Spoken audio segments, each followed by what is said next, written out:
Good morning, everybody. Good morning. Today is the first day of hearings in our London venue, Arundel House. As things stand, we have a further 6 public hearings scheduled over the next 18 months, the majority of which will take place in this building. The Lampard Inquiry is breaking new ground, as it's the first UK public inquiry to investigate mental health care. Throughout the upcoming public hearings, we shall listen to, examine, and challenge evidence that goes to the heart of the issues of this inquiry. I've promised that those who have suffered loss and those who have sadly died will always be at the heart of this inquiry. This remains my firm commitment. It's crucial that we keep in our minds the people who experienced, either directly or indirectly, the mental health inpatient services with which we are concerned. I know that engaging with the inquiry can, for some people, be difficult and upsetting, as it focuses on an incredibly challenging time in their lives. I wish to remind everyone that emotional support services overseen by the inquiry's chief psychologist are available. Anyone who needs assistance during the hearing should please contact my inquiry team, who will help them to access this support. I remain grateful to all those who offer to meet with me or my team, or offer to contribute information or evidence, or otherwise support the work of the inquiry. This includes all those who provided commemorative evidence to the inquiry last year. Since the start of this year, I've had the benefit of attending 23 introductory meetings with family members who are also core participants, some of whom I can see in the room here today.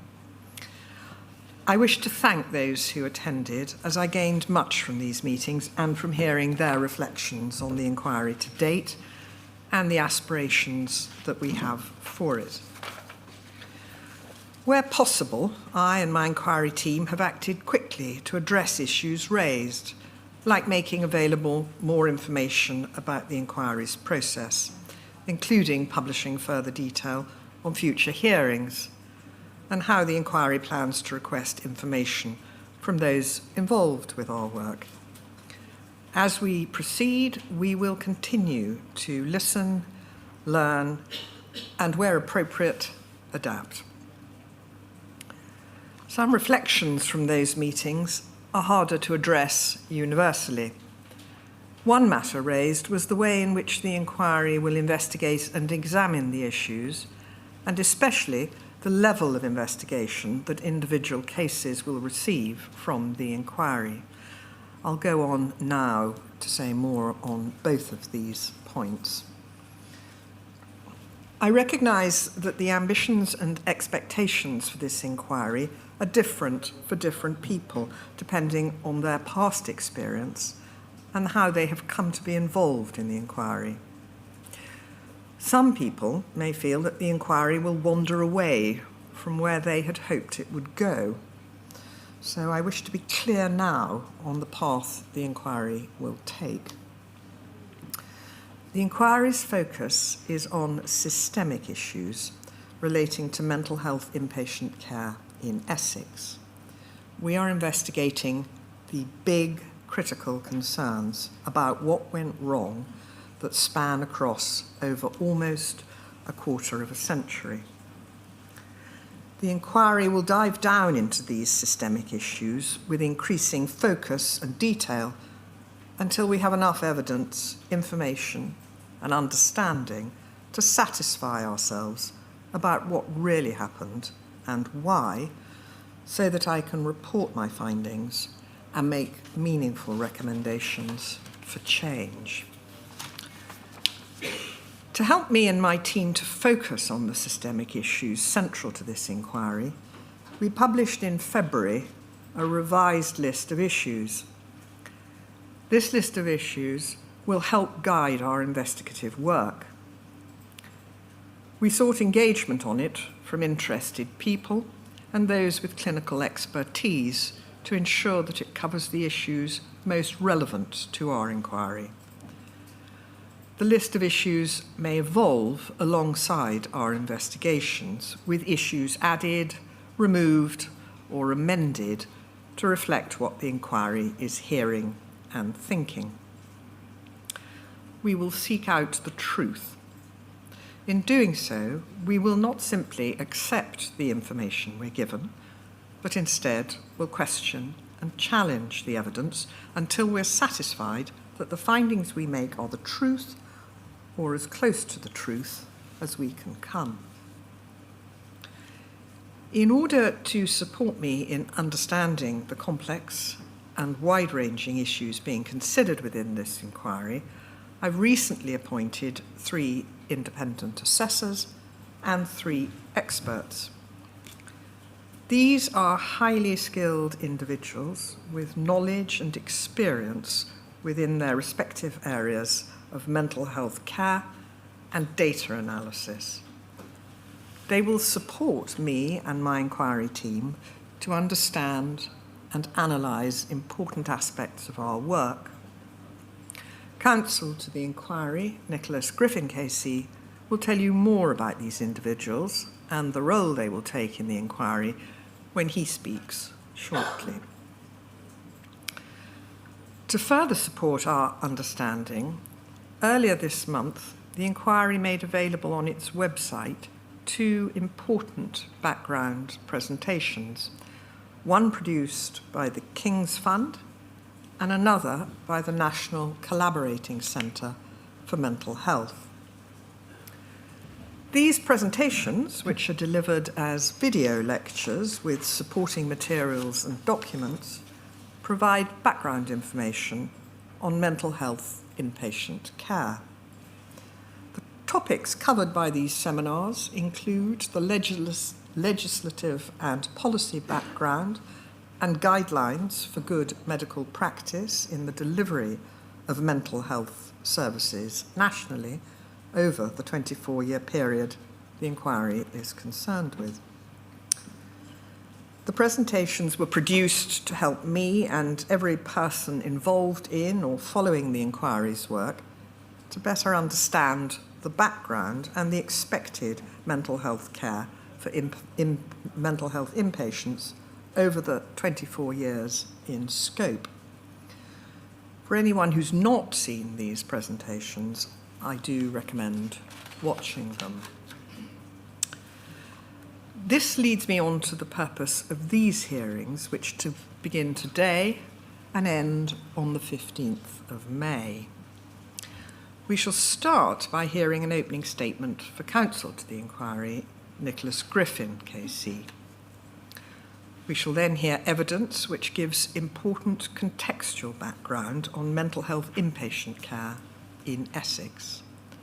We'll hear from medical experts, healthcare providers, and other relevant organisations on topics such as what good mental health care should have been at various points over the 24-year period in scope, aspects of the setup and organisation of mental health care in Essex, and evidence on some of the key issues, including ligatures and absconsion, the use of technology, such as oxyvision, and finally related investigation processes, such as health and safety executive prosecutions and inquests.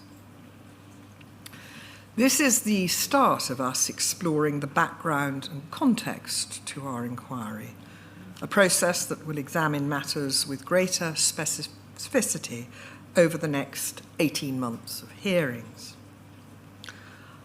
I'm conscious that some core participants may not have had the time wanted to formulate their views on some of the matters raised in this hearing, but they will have the opportunity to to present further evidence on the matters raised as the inquiry proceeds.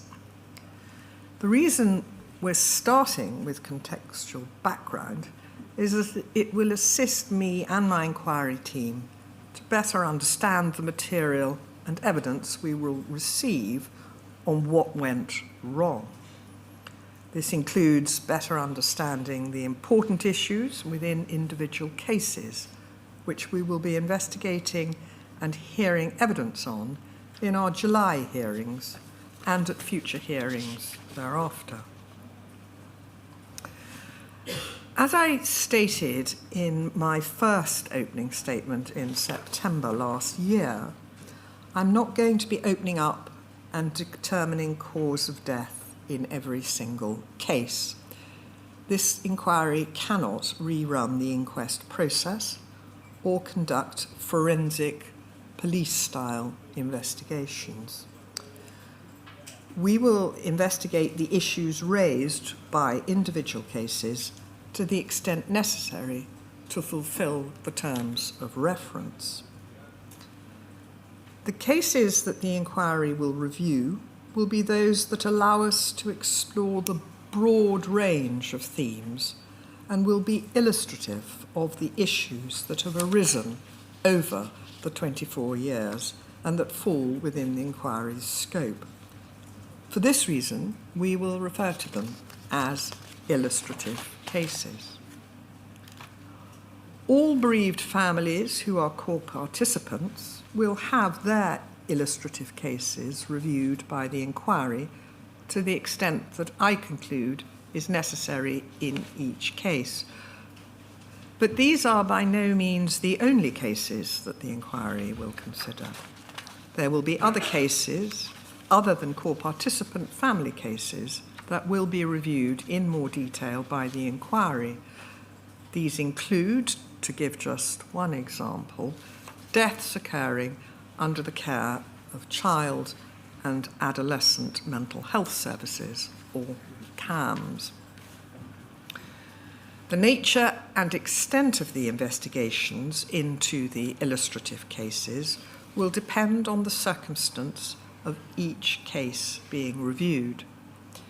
Investigations will be carefully adapted to the circumstances and requirements of each illustrative case. I can assure you that my legal and counsel teams who will be carrying out the investigations are highly skilled with many collective years of experience of leading investigations in public inquiries, inquests, and examining deaths which have taken place within healthcare settings. And they will, of course, be ably supported by the inquiry's clinical assessors and experts. This will be an evolving picture. The inquiry will keep its approach to illustrative cases under review at all times as our investigations develop and we receive more evidence. At future hearings, the inquiry will also explore evidence on relevant themes and issues, some of which are likely to evoke strong opinions and give rise to conflicting viewpoints.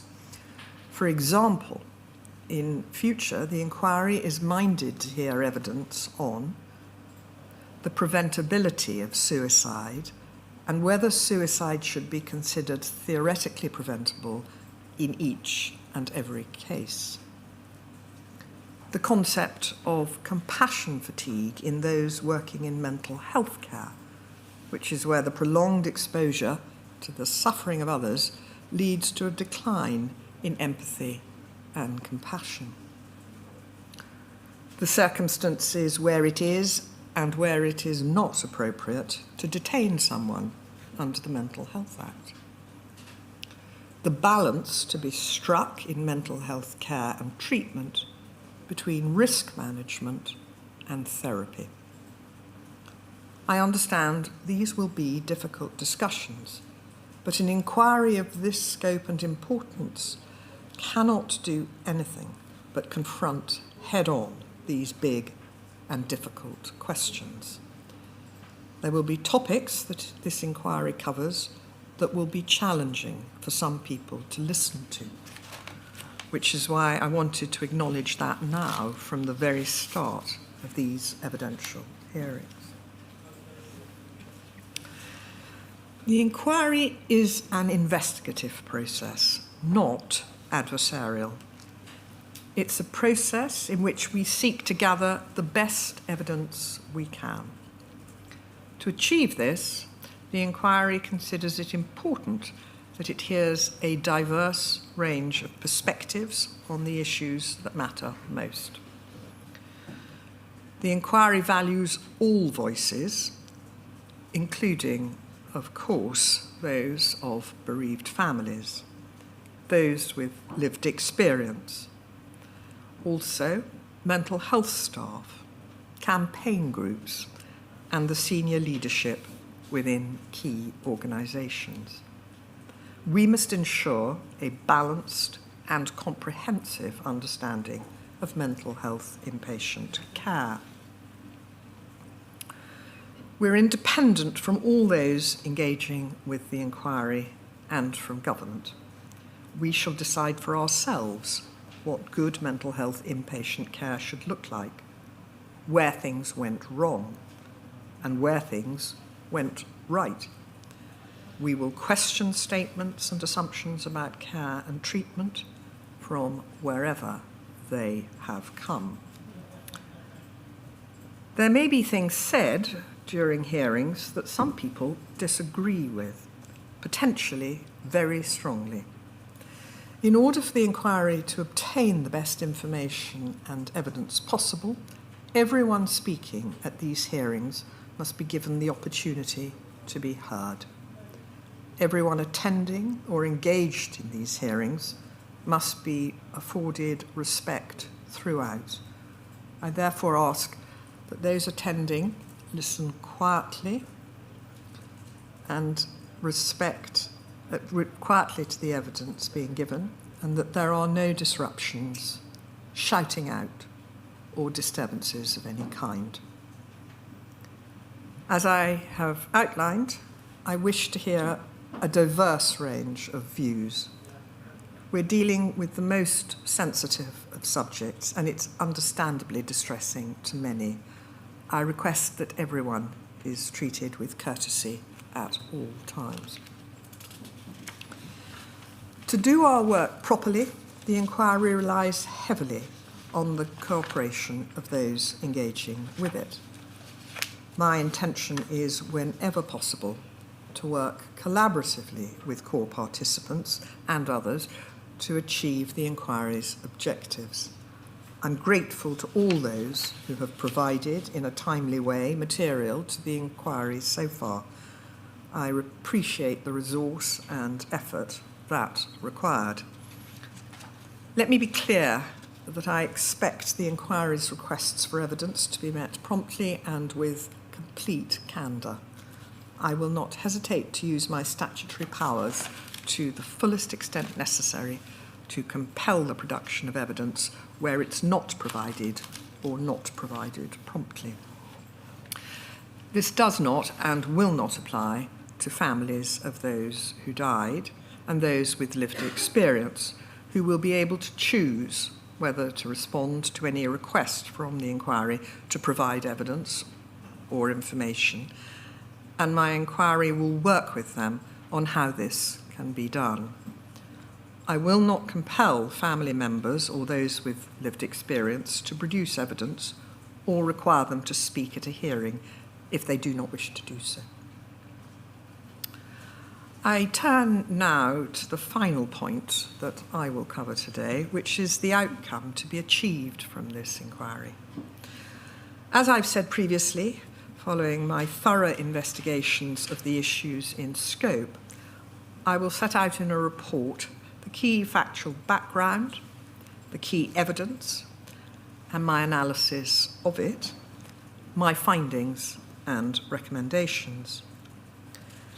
The inquiry is investigating what occurred under the care of Essex NHS mental health trusts, Although the focus is on Essex, the inquiry is of national significance, and wherever possible, my ambition is to make lasting, positive recommendations to improve mental health care right across the country.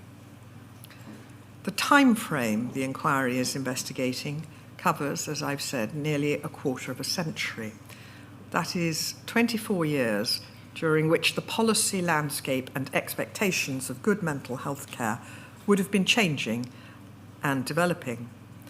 Recent national developments in mental health legislation and policy indicate that significant changes will continue throughout the time of our inquiry. We will need to ensure that any recommendations based on findings from historic matters are still relevant at the time our inquiry concludes. But from what I already know, there are many matters identified that remain of current concern. To support the work of making recommendations as effective as possible, the inquiry will be establishing a recommendations and implementation forum. Counsel to the inquiry, Nicholas Griffin KC, will say more about this forum shortly. As the House of Lords Statutory Inquiries Committee stated in their September 2024 report, inquiries have a core purpose: to publish recommendations for change so as to prevent the recurrence of an event of public concern. I remain continuously mindful of this core purpose and of the need to make impactful recommendations for change. I would like those who experience mental health inpatient care to have confidence in the system, confidence that they will receive appropriate and therapeutic care, confidence that they will be treated with empathy and respect, and that they will be safe. That was not always the case in Essex. Today is the start of what I hope will be an informative and insightful hearing, which will form part of the groundwork for the inquiry's investigations. I wish to thank all those who have been involved in getting us to this stage of the inquiry. This has required an extraordinary amount of work from core participants, legal representatives, witnesses, experts, and my dedicated inquiry team. I'm immensely grateful to everyone. I'll now hand over to counsel to the inquiry, Nicholas Griffin. Thank you, Chair. In fact, what we'll do now is take a break. I will suggest that we start again at 11:15, so that gives people just over half an hour. So back here, starting at 11:15, please.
Mr. Griffin. Thank you, Chair. May I just check that everyone can hear me okay? Thank you very much. In September and November last year, the inquiry heard important commemorative and impact evidence from those whose family members and close friends had died as mental health inpatients or otherwise in circumstances that we are investigating. It was compelling. We also received opening statements made on behalf of the core participants, which the inquiry has found very helpful. We now reach the stage in the inquiry where we start to hear evidence of a different kind. We will be hearing evidence that relates directly to the inquiry's terms of reference. As this is the first stage of that evidence, it will be largely by way of introduction. In this opening statement, I will be touching on some of the points that you raised just now, Chair. Where I do, my intention is not to cover the same ground, but to provide some further detail. Both in this opening statement and throughout the next 3 weeks of hearings, the inquiry will be talking to and discussing content that will be distressing and difficult to hear. While this hearing will generally not go into detail about individual deaths or experiences, the themes that we are discussing may be deeply painful as they relate to the trauma, grief, and loss suffered by many who are here today or watching online. At the start of each day and evidence session, I will clearly set out the topics that will be covered to give those attending, watching, and listening the opportunity to decide whether or not they wish to, or indeed are able to, engage with those topics. The timetable for this hearing is also available on the inquiry website with information about the topics that will be discussed during each evidence session. In this opening statement, I will be touching on topics such as ligatures, absconsions, the use of restraint, HSE prosecutions, the Parliamentary and Health Service Ombudsman, healthcare regulators, inquests, inpatient care, inpatient facilities, Oxyvision, investigations by the Health Services Safety Investigations Body, and recent deaths. I'd like to be clear that anyone in this hearing room is welcome to leave at any point. As I've said, people attending or watching remotely may find some of the matters I am going to talk about and that we hear evidence about distressing. Before I go any further, I'd like to make clear, as you have, Chair, that emotional support is available for all those who require it. The well-being of those participating in the inquiry is extremely important to the inquiry. We have 2 support staff from Hestia, Naveed and Lorna, an experienced provider of emotional support, here today and for each day of this hearing. I'm just going to ask Naveed and Lorna to raise their hands to identify themselves to you. You'll see that they're wearing orange lanyards. There's a private room downstairs where you can talk to Hestia support staff if you require emotional support at all throughout this hearing. You'll see, as I've said already, orange lanyards they're wearing, and I understand also orange scarves. Thank you. Or you can speak to a member of the inquiry team, and we can put you in touch with them. We're wearing purple-coloured lanyards. If you're watching online, information about available emotional support can be found on the Lampard Inquiry website. That's lampardinquiry.org.uk, and it's under the Support tab near the top right-hand corner. You can also contact the inquiry team's mailbox on contact@lampardinquiry.org.uk for this information. We want all those engaging with the inquiry to feel safe and supported. The role and remit of the inquiry is to investigate mental health inpatients' deaths. It is not the role of the inquiry to intervene in clinical decisions for current patients or to act as a regulator or in the role of the police. However, the inquiry has a safeguarding policy and takes safeguarding matters seriously. Where we receive any information which meets our safeguarding threshold, we will pass it on to the appropriate organisation. This is something which has been done since the inquiry was established and which we will continue to do. I am assisted at this hearing by members of the Council Inquiry team, Rebecca Harris, King's Counsel, and Rachel Troop, and I'm joined today by Kirsty Lee. Further members of the CTI team will be involved during the course of the hearing, and I will introduce them at the relevant time. I'm grateful for all of their help. The Council team works closely with the Lampard Inquiry solicitor team under Catherine Turtle. The inquiry would not be able to operate without them. We also rely heavily on the work of the professional and experienced Secretariat team and the inquiry's engagement team, who are part of the Secretariat and with whom many of those engaging with the inquiry have been in contact.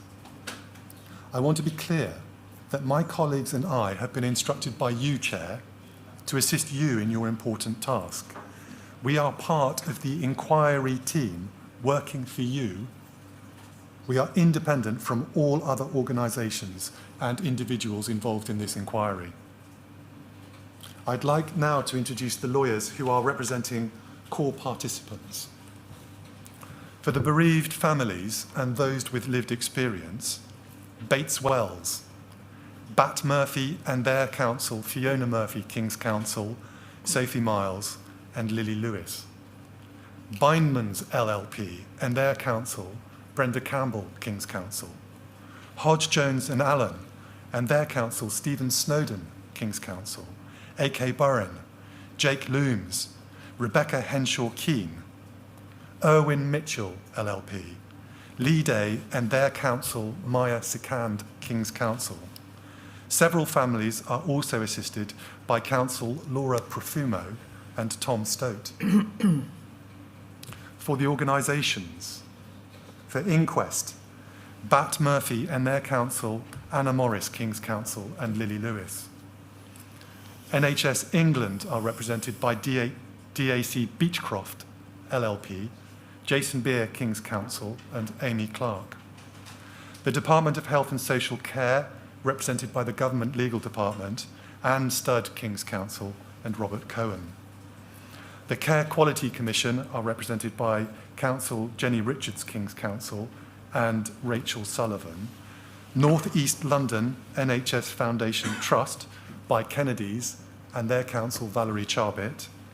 Essex Partnership University NHS Foundation Trust are represented by Brown Jacobson LLP and their counsel Eleanor Gray, King's Counsel, and Adam Fullwood.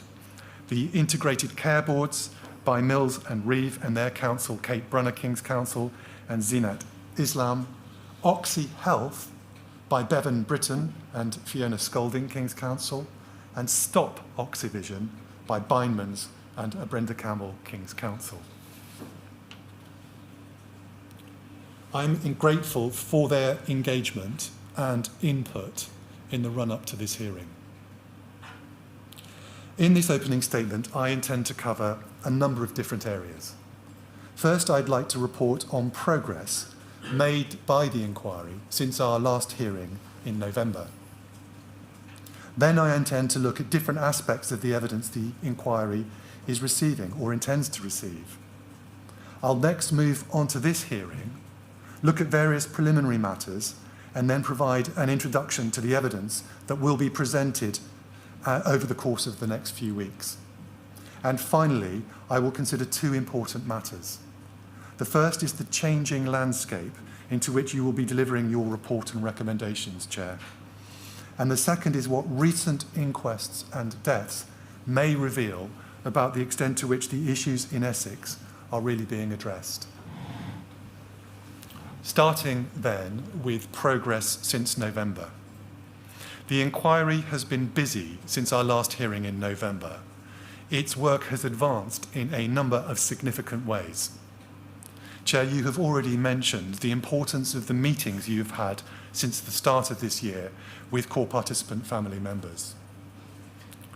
As we will see, the inquiry has been listening to its core participants and others, and to members and to the matters raised in opening statements last year and other interactions with the inquiry. We have accepted the force of many matters raised and, where appropriate, tailored our work and investigations accordingly. Although this is, of course, an independent inquiry, we have considered with care the issues that will be of importance to the family members and close friends of those who died. We have sought to ensure that at least some of these issues will be considered in this hearing by way of introduction. Turning to the list of issues, as you mentioned, Chair, it has been created to provide a more detailed approach to the investigation of issues raised by the inquiry's terms of reference. I discussed the terms of reference in some detail in my opening statement back at the start of the September hearing. The inquiry published its provisional list of issues in July last year and invited feedback and suggested amendments prior to the revised list of issues being published on the 20th of February this year. A huge amount of work has gone into the revision of the list of issues, and the inquiry is grateful to everyone who has engaged with us and suggested amendments by whatever means. Core participants provided considered and helpful submissions about the provisional list. These were taken into account and, where appropriate, incorporated into the revised list. Likewise, the inquiry considered all points that were raised more generally in written and oral opening statements submitted to the inquiry by core participants during the course of its September and November 2024 hearings. As the introduction to the list of issues makes clear, it will be a matter for you, Chair, to determine the nature and extent to which any of the issues may be investigated in order to meet the inquiry's terms of reference. The inquiry is not necessarily required to investigate all of these numerous issues in depth. Further, there may be issues which, due to the passage of time or lack of available evidence, cannot be addressed fully or in part. The list of issues provides a helpfully detailed delineation of the issues to be considered. It may, if necessary, evolve as the inquiry receives evidence and undertakes its investigations. Now, Chair, I'm going to ask that the first of a number of documents are put up on our screen. So I'll ask our evidence handler, Amanda, to put up the list of issues and go to the bottom of the second page, please. We can see here, by way of example, part of the list of issues, and I want to just look at it to get an idea of the way it works. We can see here the start of the section addressing the assessment process. It asks a series of questions. How were individuals assessed for mental health inpatient admission, and what clinical processes and procedures applied during the relevant period? Specifically, who could request or refer patients for such assessments? How and to whom could a referral be made? What criteria applied, and did these change over time? Would you go to the top of the next page, please? Thank you. How easily could an assessment be arranged? What factors affected when an assessment could take place? Who carried out assessments for admission? And where were they undertaken? Who was consulted during the course of any assessment, and who was notified as to the outcome?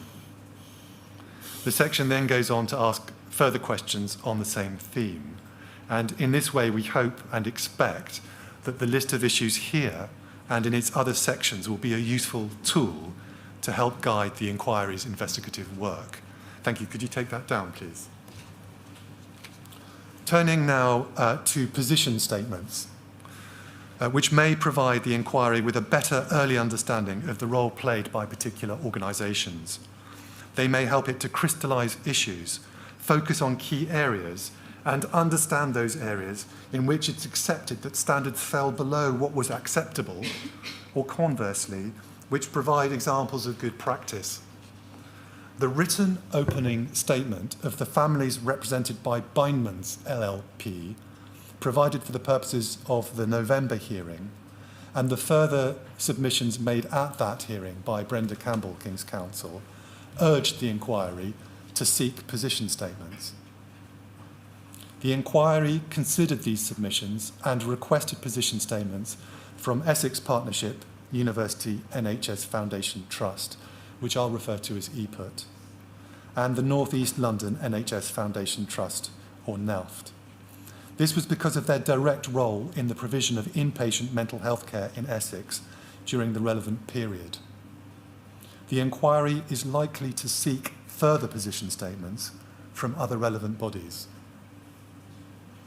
The inquiry has circulated the EPUT position statement to core participants, and it will be available on the inquiry's website. We will be calling EPUT's CEO, Paul Scott, to give evidence at the end of this hearing. The questions he will be asked will be addressed at, and limited at this stage to, issues arising from the position statement. We will ask him to come back to give evidence on more detailed matters at a later stage. More generally, and not limited to position statements, the inquiry should not need to remind providers that every health and care professional is subject to the duty of candour. They must be open and honest about what has gone wrong with treatment and fully cooperate during reviews and investigations such as this inquiry. Chair, you've already spoken today about the outcome to be achieved by this inquiry and the importance of the recommendations you'll make. As you will recall, several of the core participant opening statements at earlier hearings also referred to the importance of recommendations. They referred specifically to the requirement that these recommendations must be implemented by the relevant government, health or other body if meaningful change is to be made. As I noted at the November hearing, whilst it's currently too early to be considering the content of any recommendations you may make now is the right time to be considering their implementation. In other words, what can be done to ensure that your recommendations, when made, are clear, focused, in an implementable format, and that they are then implemented by the responsible body? We will expect those within these responsible bodies to be preparing for their speedy implementation from an early stage. I'm therefore pleased to note that the position statement provided on behalf of EPUT makes clear that it is committed to learning from the inquiry and ready to implement recommendations arising from the inquiry which are in our control. There is also the connected issue of the extent to which the implementation of recommendations can and should be monitored, and if so, how. Chair, you directed that a Lampard Inquiry recommendations forum should be set up. That process has started. We're now referring to it as the Recommendations and Implementation Forum to reflect the importance that issued recommendations are indeed accepted and implemented. I'm pleased to say that the inquiry has secured the assistance of a noted academic with expertise in public inquiries for the forum. She is Dr. Emma Ireton, Associate Professor at Nottingham Law School. She specialises in research in applied public inquiry law and procedure. She's co-author of a book about public inquiries, and she will assist the forum by providing a report covering relevant issues connected to recommendations, their acceptance and implementation, and the ways in which implementation might be monitored. We will circulate her report along with a paper from the Council to the Inquiry team, which includes our suggestions for how the forum should work. We will then seek the views of core participants and other key stakeholders about the best way forward for the forum. We have our eye firmly on the recommendations you may make, Chair. We would expect that the forum's work will increase the likelihood of government and health bodies accepting and implementing recommendations. I want to return to talk about the forum a little more later on. This will be when I consider some significant recent developments that are likely to be highly relevant to the context into which recommendations will ultimately be delivered.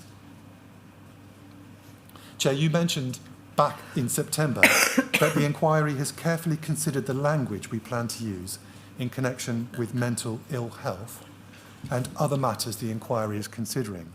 we've set out our approach to terminology in our Lampard Inquiry Terminology and Glossary. It is a publicly available document via our website. The language set out in the terminology section of the document is not mandatory, as those involved with the inquiry are free to express themselves as they choose, provided it is respectful. However, it's helpful to have a reference document explaining the terms the inquiry will be adopting.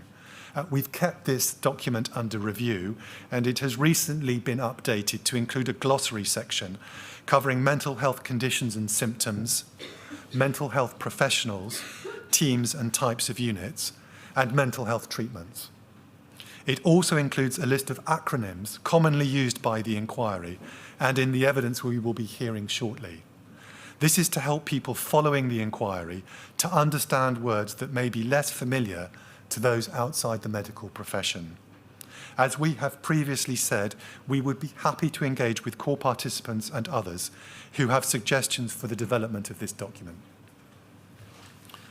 Chair, at the conclusion of the November hearing, you indicated that you had asked the inquiry team to consider how to gather together all of the commemorative and impact evidence and present it in a way that preserves and reflects their vital importance to the inquiry's work. You've mentioned again this morning the importance of this. Following feedback from those who provided the evidence, the inquiry will be creating a dedicated page on our website, which contains much of the commemorative and impact evidence shared with us.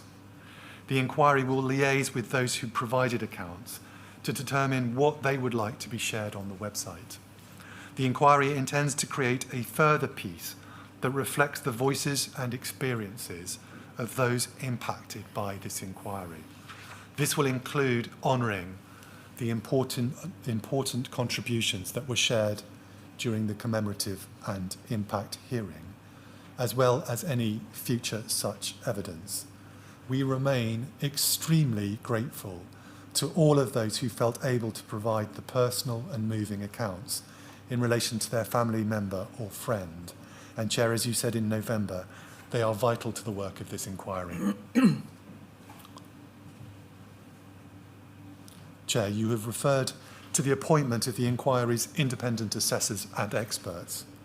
Section 11 of the Inquiries Act 2005 gives you the power to appoint assessors to assist the inquiry. Before such an appointment, you must be satisfied that the person you propose to appoint has the knowledge and experience which makes them a suitable person to provide assistance to the inquiry. Following a rigorous selection process which included liaison with core participants, the inquiry has appointed 3 independent assessors. We are very pleased to have secured their assistance. They are all experts in their respective areas of mental health provision and will inform the inquiry on important clinical aspects of its work. The appointed assessors occupy a range of clinical posts and come with considerable experience of providing frontline mental health care. They've been in post since the 5th of February this year, and they are Dr. Nicola Gota. Dr. Gota has worked as a consultant psychiatrist for over 20 years in areas including crisis, inpatient, intensive care, assessment, and community teams. She has significant experience in crisis teams, establishing a team in 2003 and working on key research in the area. She is currently the responsible officer for West London NHS Trust and worked clinically in early intervention in psychosis, as well as acute psychiatry. Dr. Gota has worked as a locality clinical lead, clinical and educational supervisor, and clinical director. From 2019 to 2024, she was the Trust's Deputy Chief Medical Officer and Caldecott Guardian, as well as Chair of the Trust's Mortality Review and Medicines Optimisation Groups. She acted as Chief Medical Officer for the Trust in 2020-21. Mick O'Driscoll, MBE.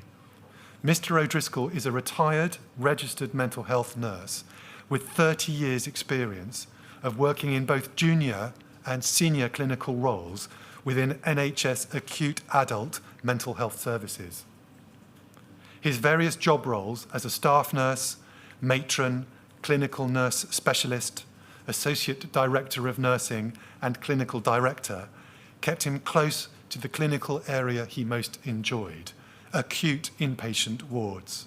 He also developed and led the training of many nursing, medical and occupational therapy staff in his area of specialist interest, understanding suicidal behaviour and risk. In 2014, he was awarded an MBE for services to mental health nursing. Dr. Elizabeth Walker. Dr. Walker qualified as a doctor at St George's Hospital Medical School in 1995 and has worked as a psychiatrist since 1997. She's been a general adult consultant psychiatrist working in the northwest of England for the last 15 years. Her area of expertise is in continuity of care, having been responsible for the care of her patients through both community and hospital settings. She also plays an active role in medical education, for example, training students and junior and senior doctors, and in management. The assessor's roles include, but are not limited to, offering general advice and explanation on any specific issue on which they have appropriate knowledge and experience, and in particular the clinical aspects of the inquiry's work, advising on potential avenues of the inquiry, and providing you, Chair, with any other assistance or advice on any matter relevant to the inquiry within the knowledge and experience of the assessor. Assessors may be appointed from a range of disciplines relevant to the inquiry's focus, not limited to clinical experience and knowledge. This allows flexibility in addressing various aspects of the inquiry as needed. Chair, you are keeping an open mind about the appointment of further assessors as appropriate. Further information about the appointment and role of the inquiry's assessors can be found on the inquiry's website, and there is also a protocol on the role and appointment of assessors.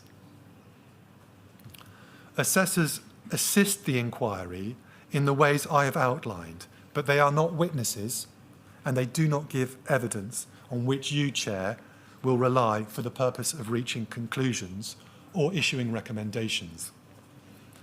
Where you wish to consider in detail any specific issue, including standards of clinical care and the nature and extent of any failings, you will consider instruction of an appropriate expert witness who is able to provide a written report or reports and oral evidence at a hearing. This will form an important part of the body of evidence that you will be considering.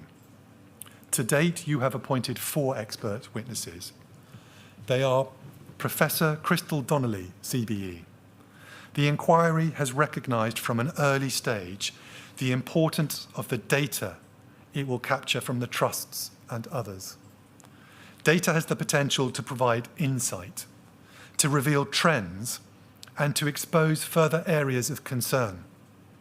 The inquiry also recognised the need to instruct an expert statistician of appropriate standing and experience to assist it with its work.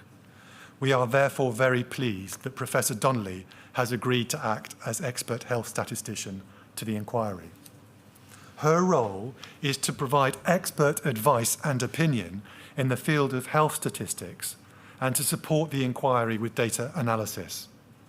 Although at an early stage, she's working to identify and analyse relevant data in order to assist the inquiry in drawing relevant conclusions as to deaths within scope. Insofar as possible, she will be seeking to place these within the proper national context. The extent to which the available data will allow such conclusions remains to be seen. Professor Donnelly is head of the Department of Statistics at the University of Oxford and formerly Deputy Director of the World Health Organization Collaborating Centre for Infectious Disease Modelling at Imperial College, London. She recently completed her 4-year term as Vice President for External Affairs of the Royal Statistical Society. She was a senior member of the Imperial College COVID-19 response team, whose work informed government policy in both the UK and internationally. She also served as a member of the expert group on statistics for the Infected Blood Inquiry. She's a Fellow of the Royal Society and of the Academy of Medical Sciences. She was awarded a CBE in 2017 for services to epidemiology and the control of infectious diseases. She's being supported in her work by Dr. Maria Christodoulou. Dr. Christodoulou is a senior statistical consultant, a chartered statistician, and former postdoctoral researcher in biostatistics at the University of Oxford. She is an expert in both quantitative and evolutionary biology, with specialised knowledge and expertise in the handling of large longitudinal data. Professor Donnelly's evidence will be of central importance to the inquiry, and we look forward to receiving reports from her. Dr. Ian Davidson. Dr. Davidson is a consultant psychiatrist. He will be giving evidence at this hearing, which I will be discussing later. He has extensive experience in both inpatient and community general psychiatry. He formerly held different roles at Cheshire and Wirral Partnership NHS Foundation Trust as consultant general adult psychiatrist, medical director, deputy chief executive, and interim chief executive. Dr. Davidson's roles at the Royal College of Psychiatrists included as clinical lead during Lord Darzai's investigation into the NHS in England and as inaugural autism champion between 2017 and 2021. He's currently national clinical lead in the Getting It Right First Time programme for the crisis, acute adult and older adult mental health community and acute inpatient services. Getting It Right First Time is a national NHS England programme designed to improve the treatment and care of patients through in-depth review of services, benchmarking, and presenting a data-driven evidence base to support change. Maria Nelligan. Miss Nelligan has been instructed to act as a mental health nursing expert. She's drafted a report that is complementary to that of Dr. Davidson, and her evidence, together with his, will form part of this hearing. Miss Nelligan is an experienced registered nurse who first began practicing in mental health in 1985. She has held significant roles, including as chief nurse and quality officer at Lancashire and South Cumbria Foundation Trust, and as Director of Nursing and Quality at North Staffordshire Combined Healthcare NHS Trust.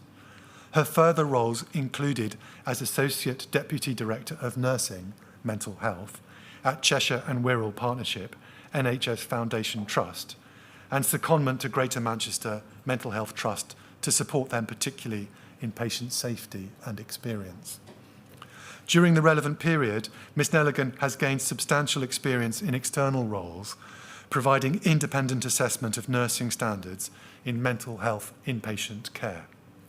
She's also contributed to setting national standards of care in mental health inpatient care, including most recently working on NHS England's 2024 guidance, Culture of Care Standards for Mental Health Inpatient Services. And the fourth expert instructed is Dr. Emma Ireton, to whom I've already referred.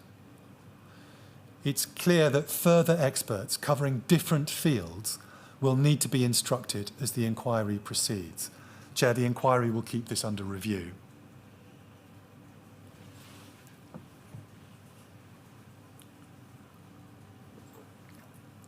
I turn now to the two presentations that have been commissioned by the inquiry and provided in preparation for this hearing. You have already referred to them, Chair. They present vital background information and set the scene for the evidence that is to follow. These pre-recorded presentations were made available online on the 14th of April via the inquiry's website. They are by way of introduction. They do not claim to cover everything. We believe they cover ground that is not controversial, but if there is anything in them with which core participants and key stakeholders disagree, they should let us know. It will then be investigated as appropriate and consistently with our terms of reference and list of issues.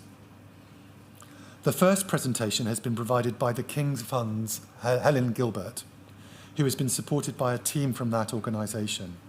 Ms Gilbert is a fellow in their policy team with over 20 years' experience in delivering research, analysis, advice and information related to mental health care policy.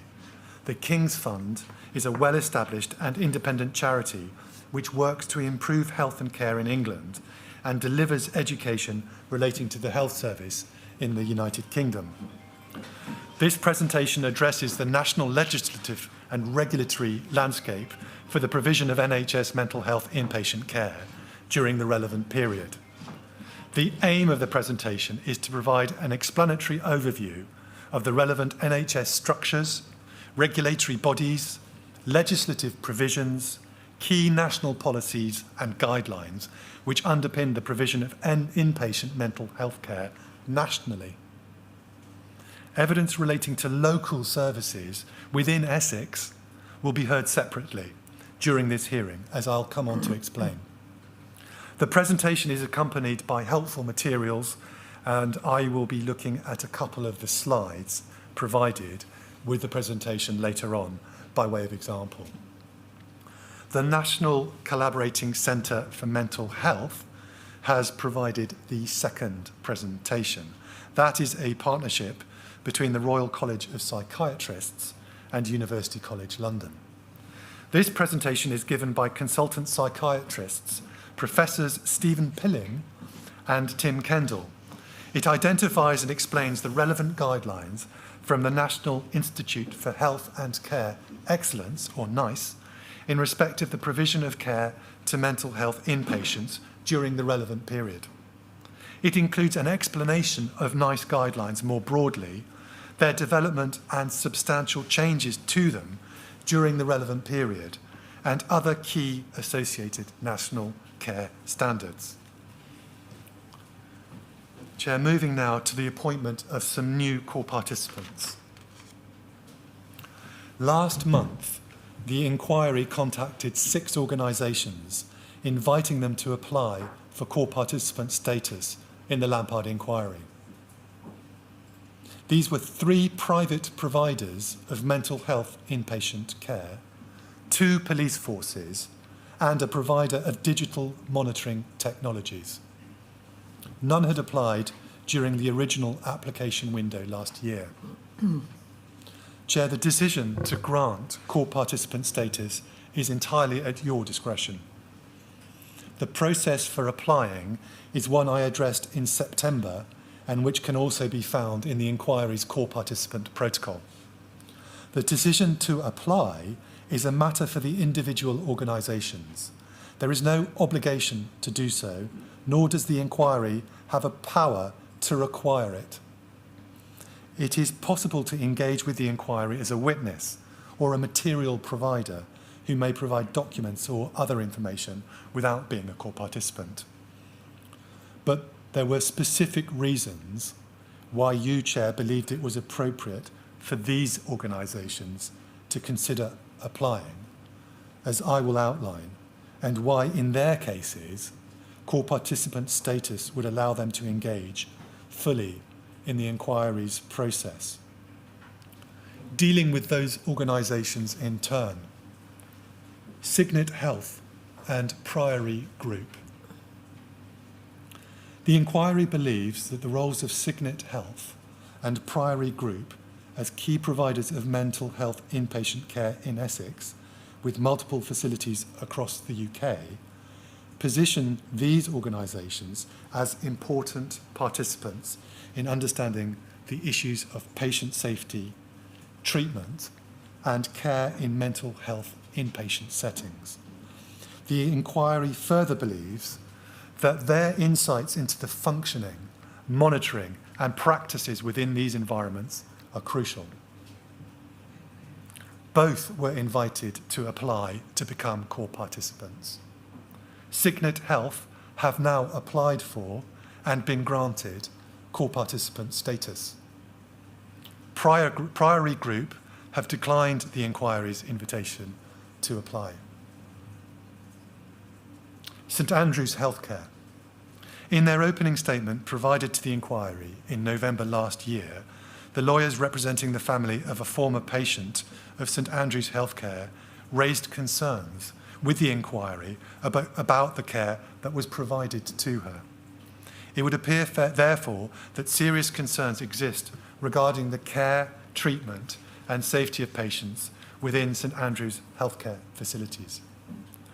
This points to the importance of St Andrews' involvement in the inquiry to help shed light on the systemic factors that may have contributed to failures. St Andrews Healthcare was invited to become a core participant and has indicated that it intends to apply for core participant status by the end of this month. Essex Police and British Transport Police. These forces had roles both investigating and responding to incidents and allegations of criminal activity within mental health inpatient settings in Essex and in relevant places outside Essex. They were part of interagency collaboration with health authorities and other stakeholders. This makes them important contributors to understanding the broader context of patient safety in mental health inpatient settings. Both were invited to apply to become core participants. The Chief Constable of Essex Police made an application and has now been granted core participant status on behalf of that force. And British Transport Police have indicated that they will be making an application. OxyHealth Limited. The use of digital monitoring technologies in mental health settings, including Oxyvision, has been the subject of considerable discussion and scrutiny in recent years. As a provider of such technology to ePut, the inquiry believes that OxyHealth, the company behind Oxyvision, is well placed to contribute valuable insights into its development, implementation, and impact on patient safety and well-being. Indeed, we will be hearing from an OxyHealth witness at this hearing, as I will come on to explain. OxyHealth was invited to apply to become a core participant. It responded by making an application, which has been granted, and they are now a core participant to the inquiry. Chair, I turn now to the issue of undertakings. The inquiry wishes to use all possible means to ensure that important evidence is received and heard. Where necessary, it will deploy its statutory powers to compel evidence. But that can only apply when the inquiry is aware that the evidence exists. In addition, the inquiry wishes to take all appropriate steps to encourage people to come forward with relevant evidence that it does not yet know about.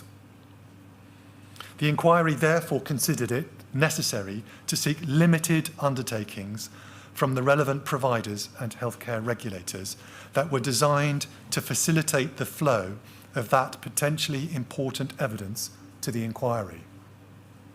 Chair, you asked the providers and healthcare regulators to agree that they would not take action against individuals such as staff members or registered healthcare professionals in certain limited circumstances relating only to their provision of information to the inquiry or their failure to have come forward to provide it in the past.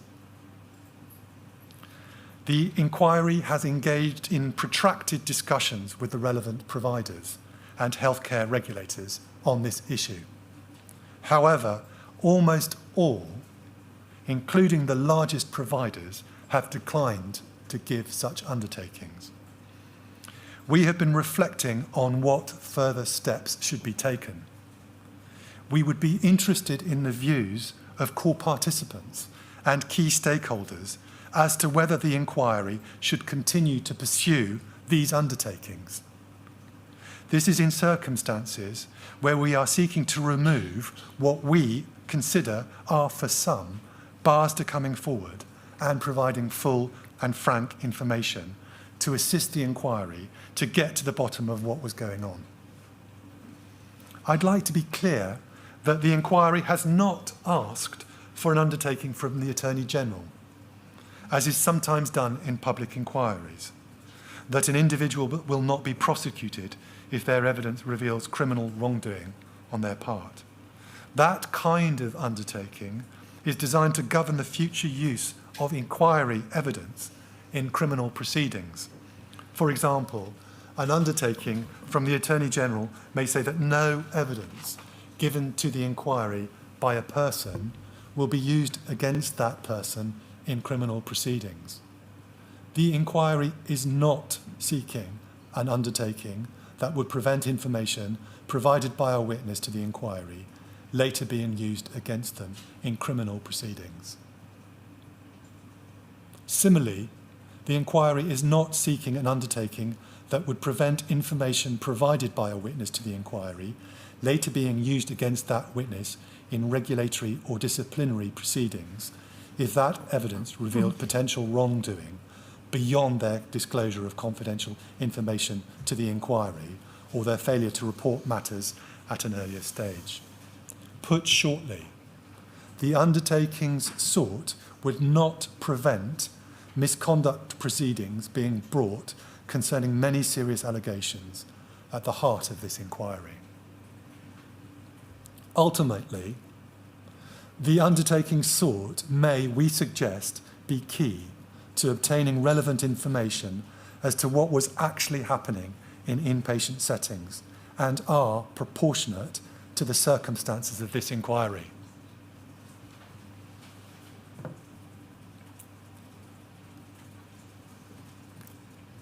Turning now to the subject of evidence and how evidence will work at this inquiry. I mentioned at the start of our first hearing last year the process the inquiry uses for obtaining information and documentation. In short, the Inquiry Rules 2006 cover in Rule 9 the process by which the inquiry should seek evidence. This is initially by way of a written request. Those requests go out in the form of a letter.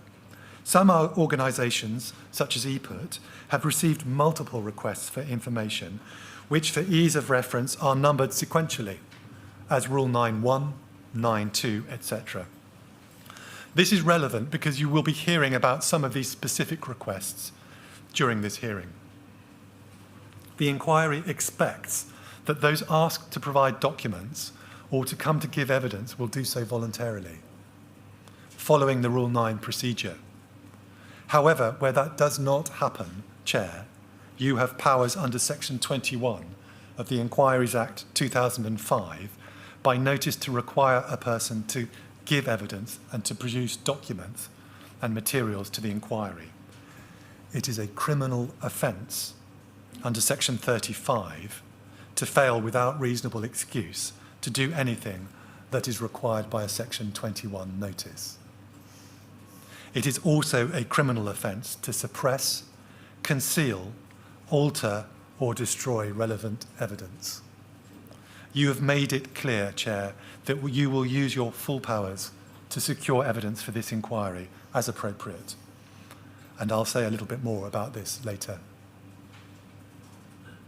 Up to last month, the inquiry had sent a total of 293 requests for information under either Rule 9 or Section 21. These requests were directed to a range of individuals and organisations, including 58 requests to organisations which are core participants, 72 requests to organisations which are not core participants, and 162 requests to individuals and families. Further information can be found in the inquiry's disclosure updates on its website, and the first update was issued last month. As the update records, the inquiry's information requests have focused on a broad range of critical issues affecting mental health inpatient services, which include but aren't limited to inpatient care and safety, the provision and oversight of mental health services in Essex and other areas, including pre-admission assessments, inpatient pathway and incidents of harm, patient monitoring and autonomy. A key area of focus is the use of Oxyvision, which I've just mentioned. Autism and mental health inpatients. The intersection of autism and inpatient mental health care, including the impact of neurodiversity alongside mental health conditions and the adequacy of adjustments made to care.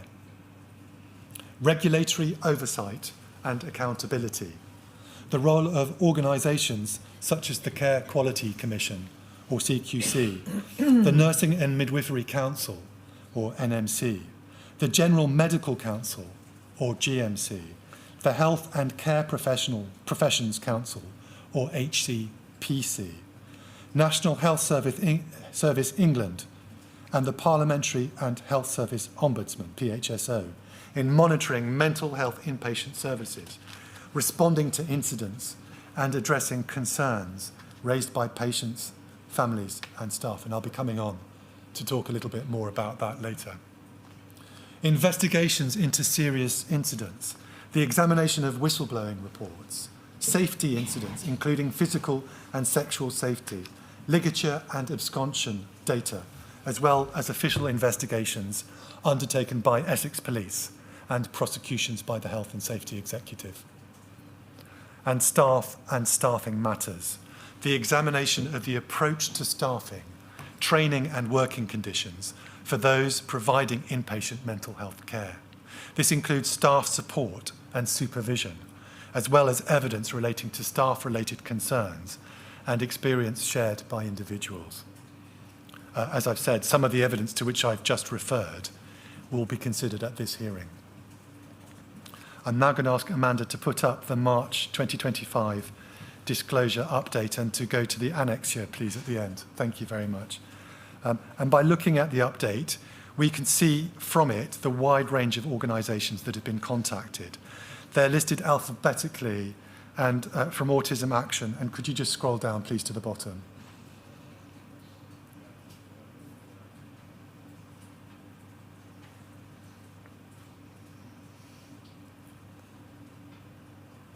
To West London NHS Trust there, and including many in between, including both OxyHealth and Stop Oxyvision. Could you take that down, please? That disclosure is in addition to the important information that was obtained during the non-statutory phase of this inquiry, when it was the Essex Mental Health Independent Inquiry. This includes, for instance, transcripts and recordings of evidence sessions with family members and others. That information has been reviewed and will be incorporated as appropriate into the statutory inquiry.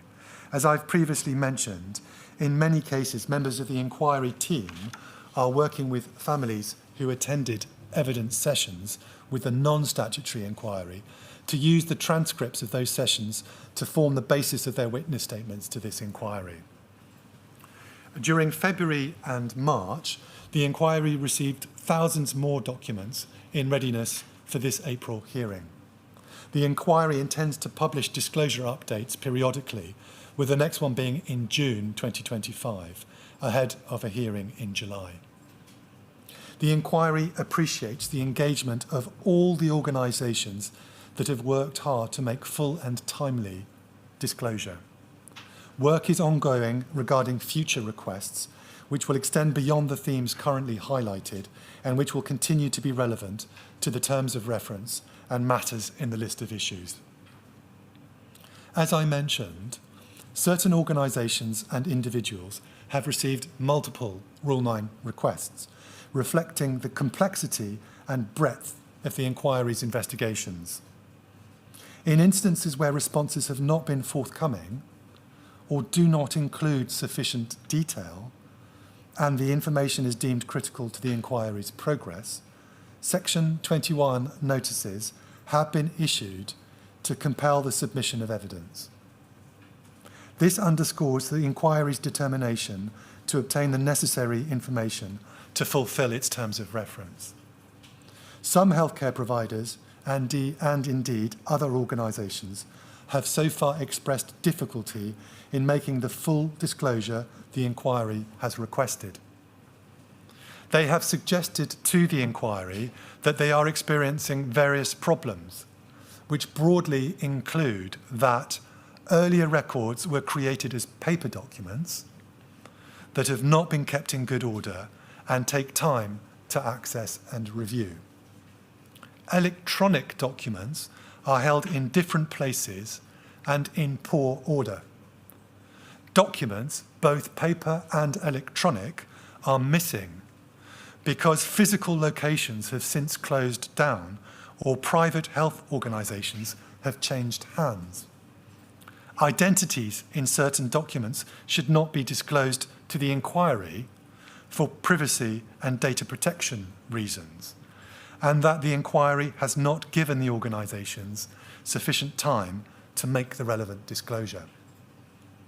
As we have previously said, the inquiry has repeatedly been told that records and documentation relating to the earlier stages covered by the inquiry, and our terms of reference go back to the start of 2000, will be more difficult to obtain and will be scarcer.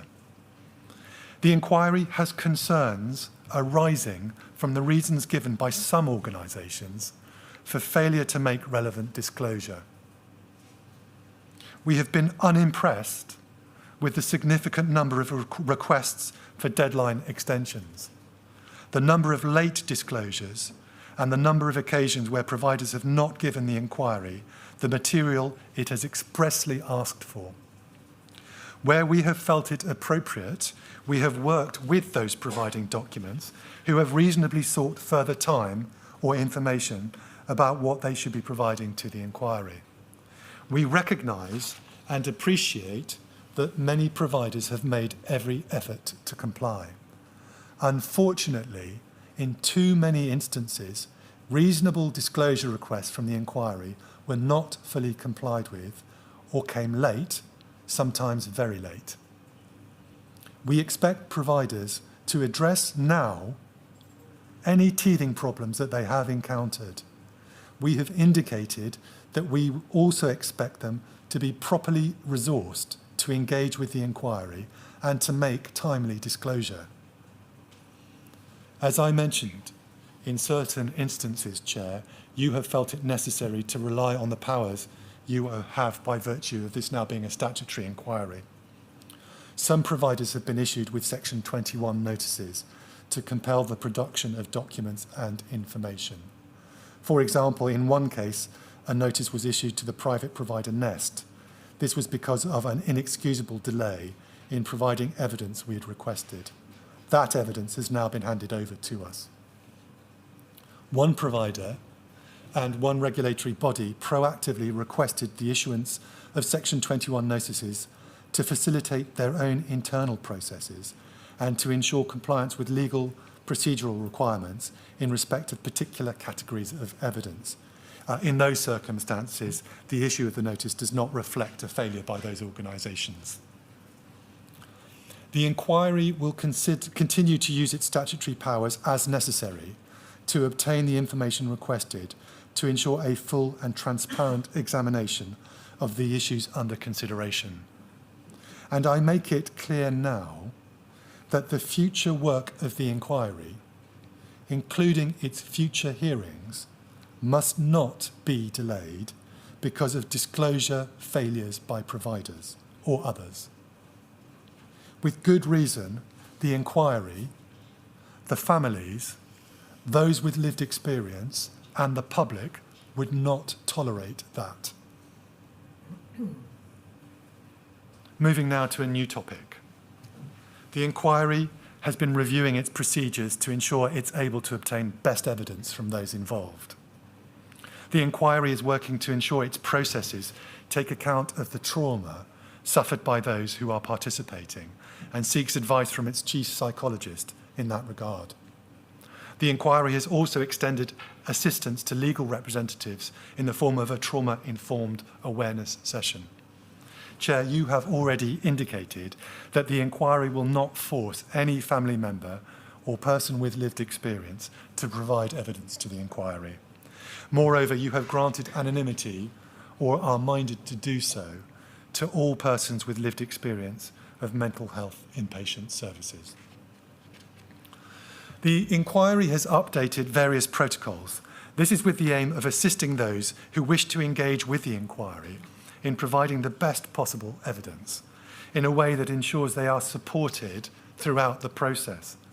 These include the protocols for the April hearing on restriction orders, redaction, anonymity and special measures, on vulnerable witnesses and on witness statements.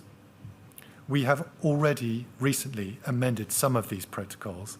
For example, the protocol on restriction orders, redaction, anonymity and special measures has been amended to clarify the inquiry's approach to special measures and their interaction with restriction orders. Chair, you have a wide discretion to put in place measures to support witnesses giving evidence. We will take an individualised approach as far as is reasonably possible. The inquiry also offers emotional support to all engaging with it. The inquiry is liaising currently with core participants with lived experience about how the inquiry is going to take their evidence. We intend to finalise the lived experience framework after this April hearing has concluded.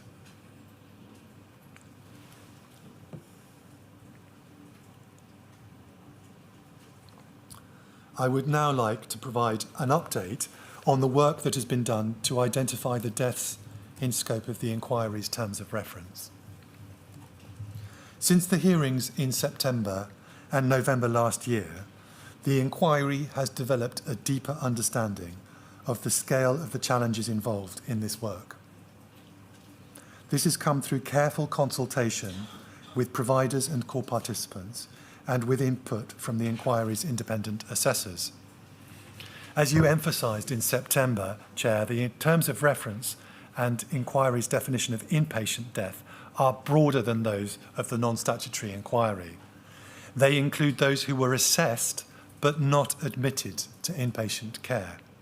This element in particular significantly increases the complexity of the work required to identify all relevant deaths. During the time frame of the inquiry, the vast majority of mental health care was delivered in the community.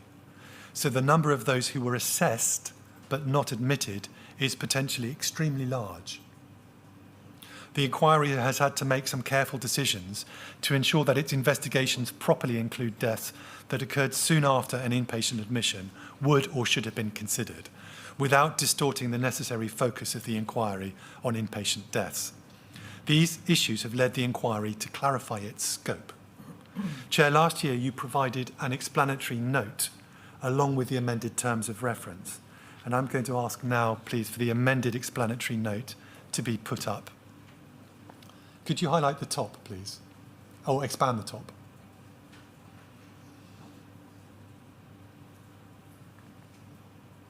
Oh, not to worry. If you expand that, please.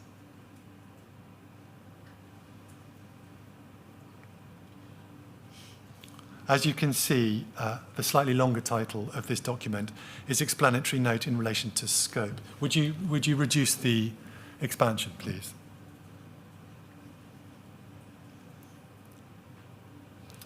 And as you can see just under the title, it makes clear that it does not form part of the terms of reference, but indicates how the chair is minded to interpret them. And Amanda, would you mind expanding from the inquiry's definition of inpatient death down to the bottom of the page, please? As we can see here, from A to F, and at the top of the next page, would you just expand that, please, G and H?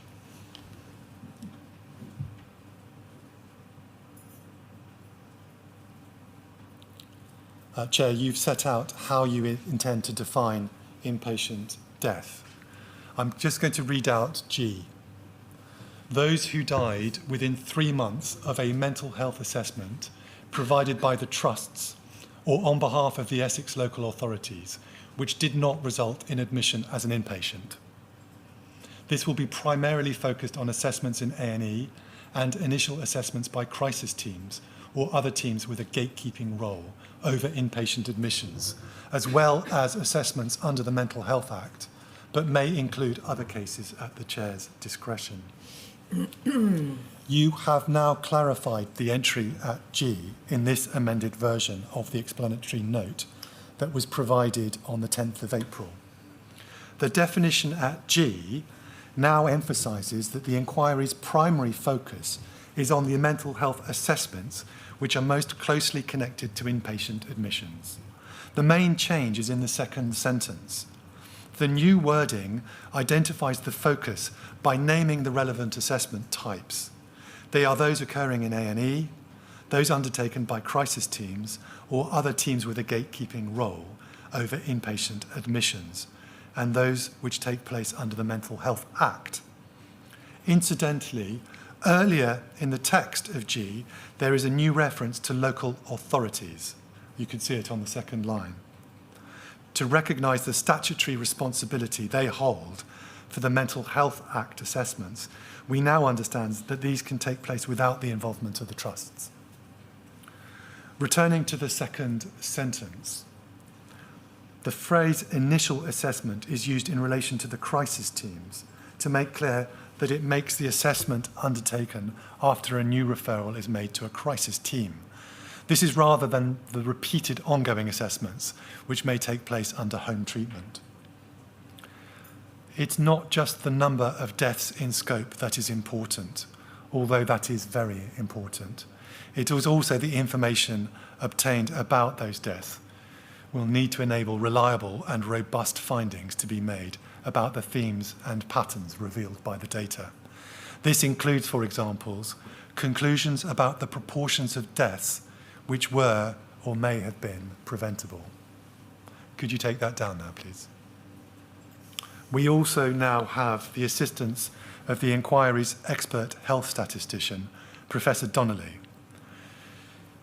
She has begun work analysing the information about those who have died.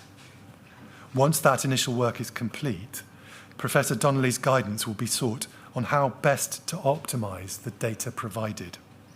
This will strengthen the conclusions that can be drawn from the data and which will facilitate comparison with other parts of the country, bolstering the weight of the findings and recommendations that are made. It will be clear from what I've just said that we do not yet have a number for the deaths that come within the scope of this inquiry. The inquiry is keenly aware of the interest in that number. We will provide the most accurate number that we can when we have, with expert assistance, collected the data we need and analysed it appropriately. Could you put up the explanatory note first page again, please? And thank you, yes, expand there. While we're looking at the explanatory note, can we stay with the definition of inpatient death and look at A? And we can see it says those who died on an NHS mental health inpatient unit or in receipt of NHS-funded inpatient care within the independent sector, whether detained under scrutiny or informally.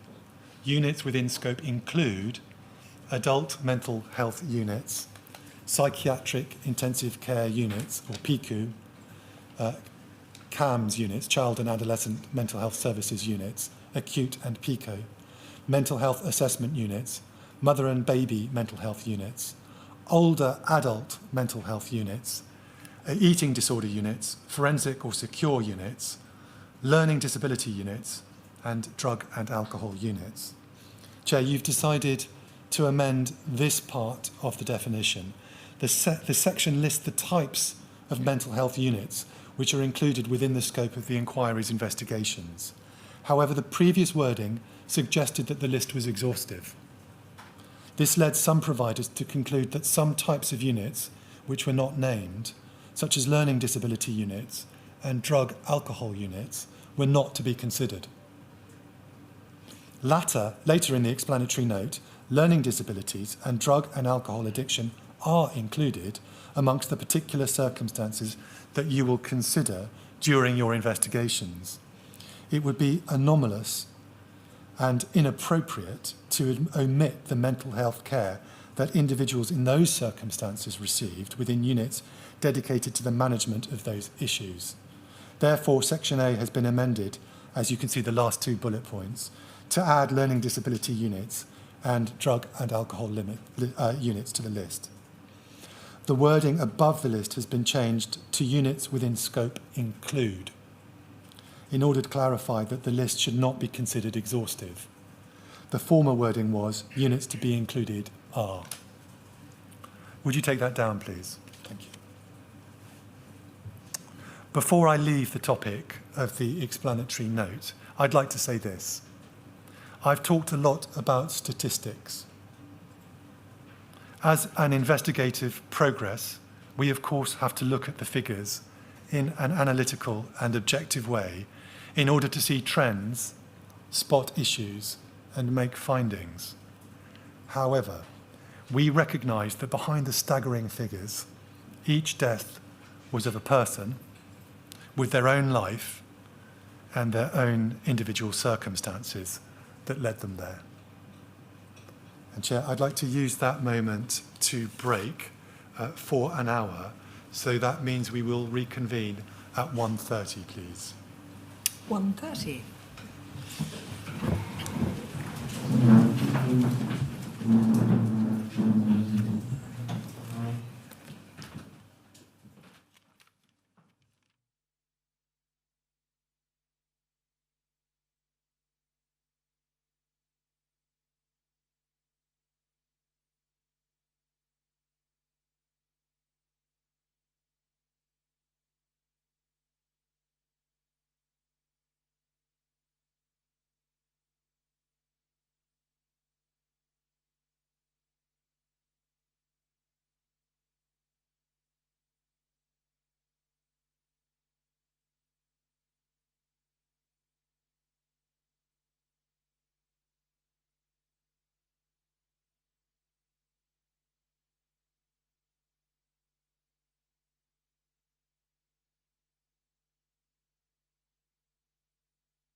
Thank you very much, Chair. I would like to provide an update now on relativity. During my opening statement in November, I explained that the inquiry procured Relativity as its document review platform, and that it would be used for document management and for internal purposes during our disclosure processes. Legal representatives have not needed access to Relativity in order to engage with our disclosure processes. The inquiry is now using Relativity to review documents. Relativity enables the inquiry to tag documents for themes and issues and easily collate material for witnesses and for disclosure. The inquiry will keep under review whether or not Relativity is to be used more widely.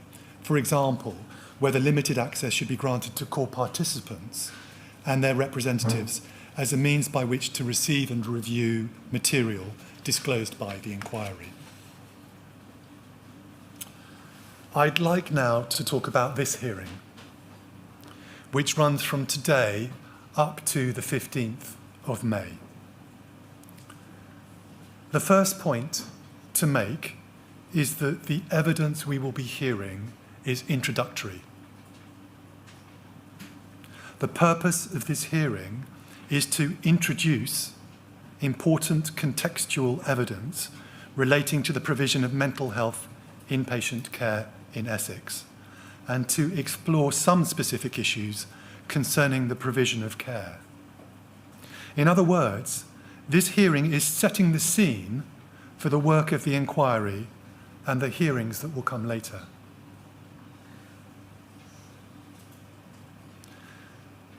And that's a point you've already made, Chair. The second point relates to the status of the written witness statements that have been provided for this hearing. This includes from healthcare providers. The witness statements stand as the evidence from the particular individuals giving them or the organisations on whose part they have been provided.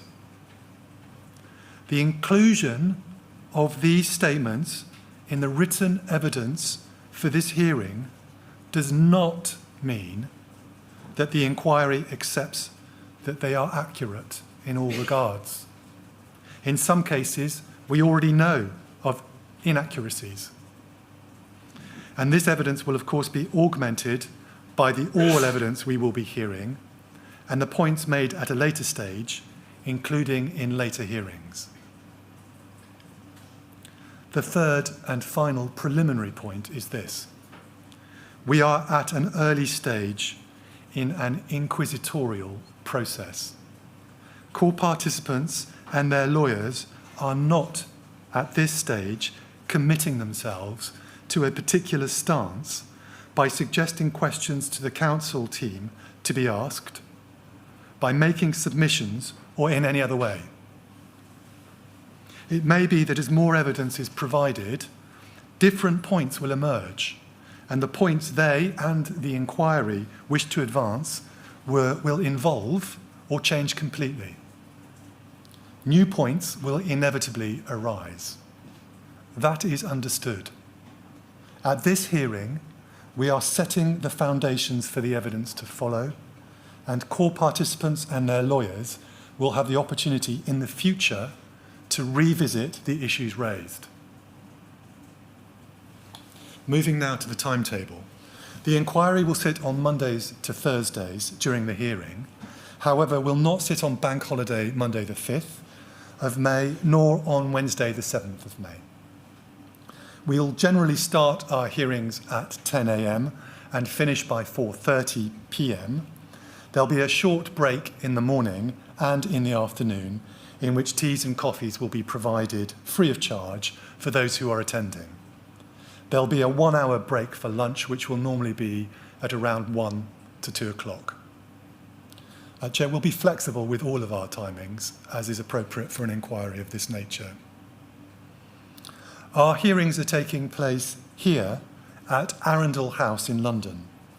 The hearing room we are now in has been deliberately laid out to allow the families, those with lived experience, and others engaging with the inquiry to sit at the front. Lawyers have been provided with desks equipped with appropriate technology, situated at the back of the room. It's not necessary to attend the hearing in person to follow the inquiry's proceedings. Court participants and their lawyers who are not attending in person can watch the hearing live on a secure web link. The hearing will also be live streamed on the Lampard Inquiry YouTube channel for anyone who wishes to watch us remotely. But please note that this will be streamed with a time delay of 10 minutes. So if you're watching on YouTube, there will be a 10-minute delay. The inquiry will be considering different forms of evidence at this hearing. It breaks down into the following broad categories. First, we have the written evidence. This is in the form of the witness statements, exhibits to those statements, and reports. They form part of the inquiry's body of evidence to which you, Chair, will have regard in reaching conclusions and considering recommendations. Certain evidence is being summarised and synthesised in papers that will be presented at this hearing by members of the Counsel to the Inquiry team. Core participant legal representatives have been given the opportunity to comment on these papers in writing, with counsel for the family core participants being given the opportunity to respond in oral presentations to you, Chair. I should add that the counsel team will provide some further brief summaries during the hearing of a couple of other areas covered by the written evidence, and these won't be subject to the same process of response by the core participant teams. We will also be seeing evidence in the form of video footage, and we will, of course, be hearing evidence directly from certain witnesses. Whilst witnesses will be asked questions by counsel to the inquiry on behalf of the Chair, those questions will have been informed by suggestions provided by the core participants. This approach is covered by the inquiry's protocol on the questioning of witnesses in oral hearings under Rule 10 of the inquiry rules. Chair, you will also ask questions yourself as you feel appropriate. For those family core participants who are unrepresented, I invited them to meet with me and other members of the inquiry team informally following receipt of the bundles for this hearing. This was with a view to them raising any points that they would like to be considered with the witnesses, and that meeting took place earlier this month. Chair, I would like now to provide an introduction to the evidence that will be presented at this hearing. A schedule of the witnesses that you'll be hearing from will be available on the inquiry website, and we've divided the topics to be covered into different categories. The first category is, significantly, some of the issues of concern that led to this inquiry. On the 10th of October 2022, Channel 4 broadcast a Dispatches documentary entitled Hospital Undercover, Are They Safe? The programme showed footage from a year-long undercover investigation and highlighted concerning practices on various wards run by EPIRT. It's an important piece of reporting. It covers issues of great relevance to this inquiry, including concerning ligatures, the behaviour of those working on the unit, the use of restraint, and absconding from wards. We will be showing this tomorrow. Chair, the inquiry is working with the producers of the documentary to obtain further unaired footage which may be relevant. Staying with issues of concern that led to the inquiry, I come now to the Health and Safety Executive's prosecution of EPIRT in 2020. I may refer to the Health and Safety Executive as the HSE. It concerned failures between the 1st of October 2004 and the 31st of March 2015 in relation to ligatures and the tragic deaths of 11 patients at the North Essex Partnership University Trust, a predecessor trust to EPIRT, and which I'll refer to as NEPT. The HSE prosecution began as an investigation by Essex Police in 2016. In 2018, that investigation was formally handed over to the HSE. As I mentioned in September last year, the outcome of that case was that EPUT pleaded guilty on the 20th of November 2020 to a charge that it had failed, as far as was reasonably practicable, to manage the environmental risks from fixed ligature points within its inpatient mental health wards across various sites under its control, thereby exposing vulnerable patients in its care to the risk of harm by ligature. EPUT received a fine of £1.5 million during sentencing on the 16th of June 2021. In 2014, NEPT had also been investigated and prosecuted following failures at the Derwent Centre in Harlow, where a patient fell from a window that was not adequately restricted. These are the only two prosecutions of any kind of providers of mental health care in Essex that the inquiry is currently aware of during the relevant period. The inquiry has received and disclosed to core participants the witness statement of EPUT CEO Paul Scott, which addresses these prosecutions.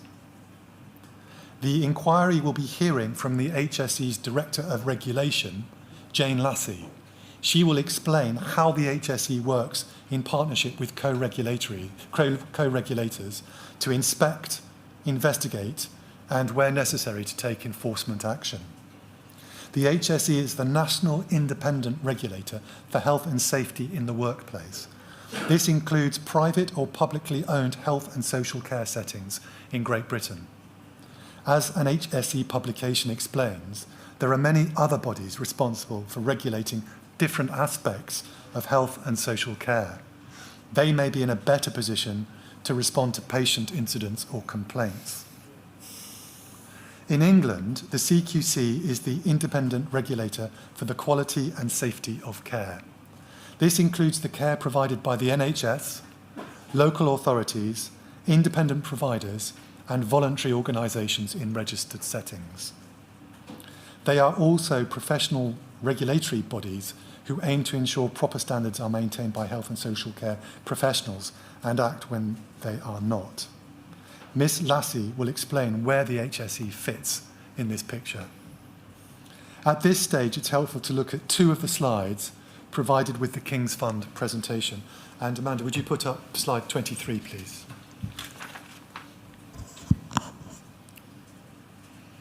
I've already mentioned the presentation provided by the King's Fund, and here we see one of the slides, and we can see in the slide reference to the Health and Safety Executive and other regulators I've referred to.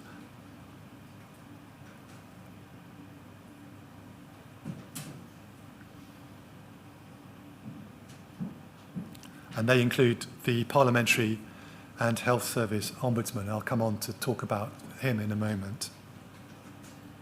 Thank you. Would you take that slide down, please, and put up slide 22.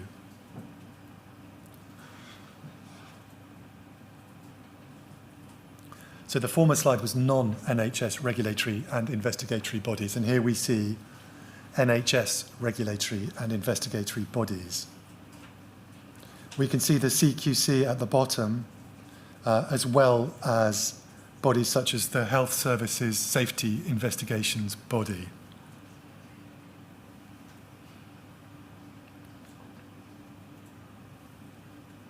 Overall, it's quite a crowded picture, and it's not clear how everyone fits in.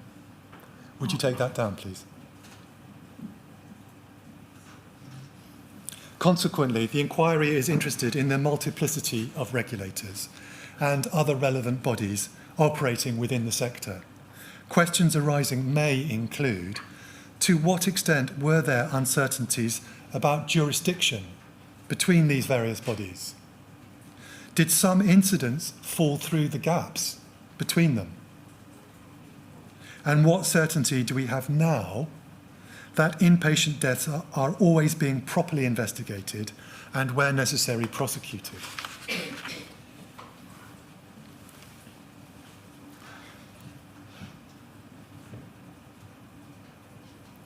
In June 2019, Sir Rob Berens, CBE, who was then the PHSO, published his report entitled Missed Opportunities. It found that there had been a series of significant failings in the care and treatment of 2 vulnerable young men who died shortly after being admitted to NEPT. The report considered the death in 2008 of a person referred to as Mr. R, and the death in November 2012 of Matthew Leahy. It identified multiple failings surrounding both deaths. The report also identified systemic issues at the Trust, including a failure over many years to develop the learning culture necessary to prevent similar mistakes from being repeated. Sir Rob was PHSO, the Ombudsman, from 2017 to last year, and we'll be hearing from him on a range of matters. As I've said, this includes the deaths of Mr. R and Matthew Leahy. These are cases that the inquiry will be considering in more detail at a later hearing. But I will ask Sir Rob about some aspects of these cases at this hearing arising from the Missed Opportunities report. Whilst he was not Ombudsman at the time of the investigation and investigation report into Mr. R's case, Sir Rob oversaw Miss Leahy's complaint about her son Matthew from 2017 to 2019. We will hear about the maladministration that was exposed at NEPT. There were 19 different instances. These included in relation to care planning, risk assessment, and the physical availability of ligatures. They also included the failure properly to look after Matthew's physical care and the loss and falsification of paperwork. We will also learn about the role of the PHSO, its processes, and the extent of its powers. The PHSO considers complaints about care and treatment commissioned or delivered by the NHS in England. Broadly speaking, a complaint about a mental health trust is probably within the PHSO's jurisdiction. We'll need to understand where the PHSO fits into the complex pictures of the picture of the bodies and regulators that look into the serious problems with which we are concerned. As we've just seen, other organisations consider different types of complaints. It's important also to know that the PHSO can only look into issues that have been complained about. That means that it cannot act of its own motion. It is also a point of last resort in that a person has to try to resolve their case by other available means first. Sir Rob will provide figures for complaints received relating to mental health and complaints relating specifically to EPUT and its predecessor trusts, NEPT and the South Essex Partnership University Trust, or SEPT, and NELFT. We will look at those figures and see what we can learn from them. The inquiry has received a number of statements from the regulators and other relevant bodies. They will form part of the inquiry's body of evidence, and the most relevant parts of this evidence will be summarised for you, Chair. Evidence has been received from the bodies who regulate the individual professions, who together have provided the mental health inpatient care subject to this inquiry. Those bodies, as we've just seen from the King's Fund slide, are the General Medical Council, who regulate doctors, including psychiatrists, the Nursing and Midwifery Council, who regulate nurses and mental health nurses, and the Health and Care Professionals Council, who regulate a number of professionals, including practitioner psychologists and occupational therapists. Collectively, I will refer to these as the healthcare professional regulators. Although responsible for different professions, the way in which they operate and the key principles which inform their work are broadly the same. Each seeks to ensure that their professions are safe, for professionals are safe to practice, to declare and uphold their profession standards, and to maintain the public's confidence in their profession. To do this, they will act against individual professionals where concerns are raised and where they are sufficiently serious to call into question their fitness to practice. The ultimate sanction available during these proceedings will be to erase or strike off an individual from that profession's register. It is of note that where there is an alleged failing by a healthcare professional, such a failing must be sufficiently serious in order to merit fitness to practice proceedings.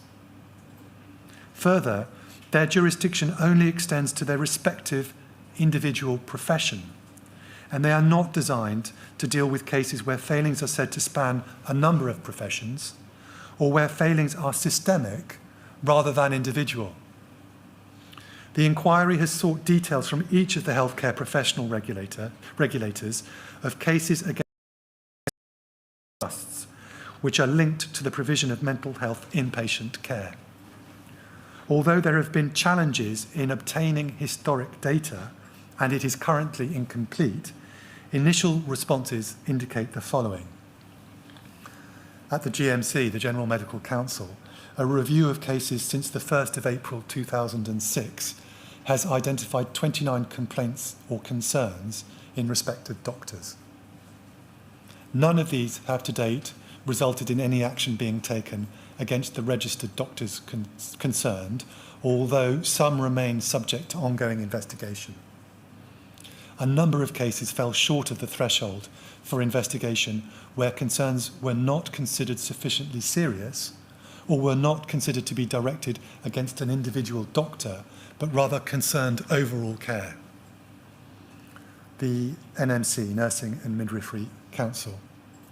From materials which it has been possible to review from 2008 onwards, the NMC have identified 149 referrals concerning 133 nurses.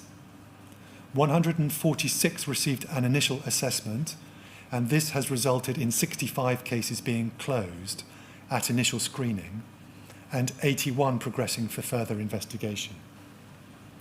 36 were referred for a hearing, and 29 have concluded. Of those concluded, fitness to practice was found impaired in 24 cases.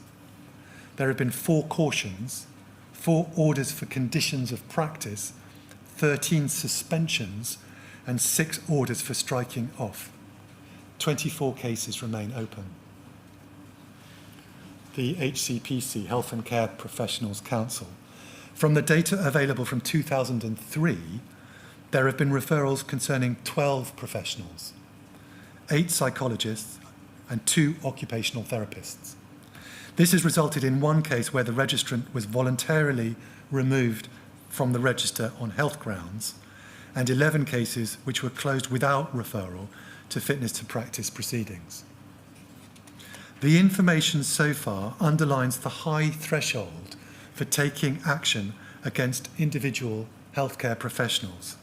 Some of the available cases illustrate that healthcare professional regulators will not be the appropriate avenue to deal with systemic or low-level but widespread concerns. This perhaps highlights the importance of others being able to manage concerns arising within mental health inpatient care. For present purposes, let me talk about the Care Quality Commission. This is the body which, since 2009, has been responsible for regulating health and adult social care in England. This means that it was responsible for the registration, monitoring, and inspection of the trusts and their mental health inpatient care provision. Its duties included review of these services, assessing their performance, and publishing reports of its assessments. The CQC also describes itself as the primary enforcement body at a national level for ensuring that people using health and social care services receive safe care of the right quality. Fundamental standards introduced following the Mid-Staffordshire NHS Foundation Trust public inquiry, and against which healthcare providers were assessed as part of the CQC's function, are Regulation 9, Person-Centred Care, Regulation 10, Dignity and Respect, Regulation 11, Need for Consent, Regulation 12, Safe Care and Treatment, Regulation 13, safeguarding service users from abuse and improper treatment. Regulation 14, meeting nutritional and hydration needs. Regulation 15, premises and equipment. Regulation 16, receiving and acting on complaints. Regulation 17, good governance. Regulation 18, staffing. Regulation 19, fit and proper persons employed. Regulation 20, duty of candour. And Regulation 28, requirement as to display of performance assessments. Relevant CQC and inspections and the reports which followed will in due course be considered by the inquiry.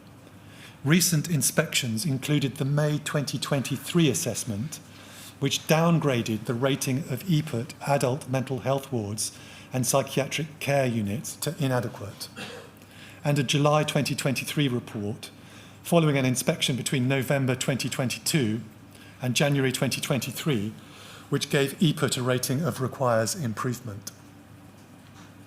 The CQC has also statutory responsibility under the Mental Health Act 1983 for monitoring and reviewing how services use their powers of detention and in respect of community treatment orders. This ought to include visiting wards and identifying concerns which might trigger further monitoring or inspection. In addition, and distinct to its role in registering and inspecting healthcare providers, the CQC has substantial statutory powers to take both civil and criminal enforcement action against registered persons who fail to comply with conditions of registration and CQC regulations aimed at ensuring safe and adequate care. Civil enforcement powers include cancelling or suspending registration, imposing conditions, or serving a warning notice. Criminal enforcement can also be undertaken by use of a fixed penalty notice, cautions, and prosecutions. The inquiry has been made aware of a warning notice issued to NEPT in 2016. However, set against their considerable responsibilities and powers, it is of note that during the relevant period, there are apparently no other recorded instances of the CQC having used civil or criminal enforcement action against the trusts in Essex, and we'll look into that more deeply. Whilst it is too early to draw any conclusions from the absence of any enforcement action, the inquiry will wish to understand this more fully when set against the extremely serious concerns that gave rise to and are the subject of this inquiry.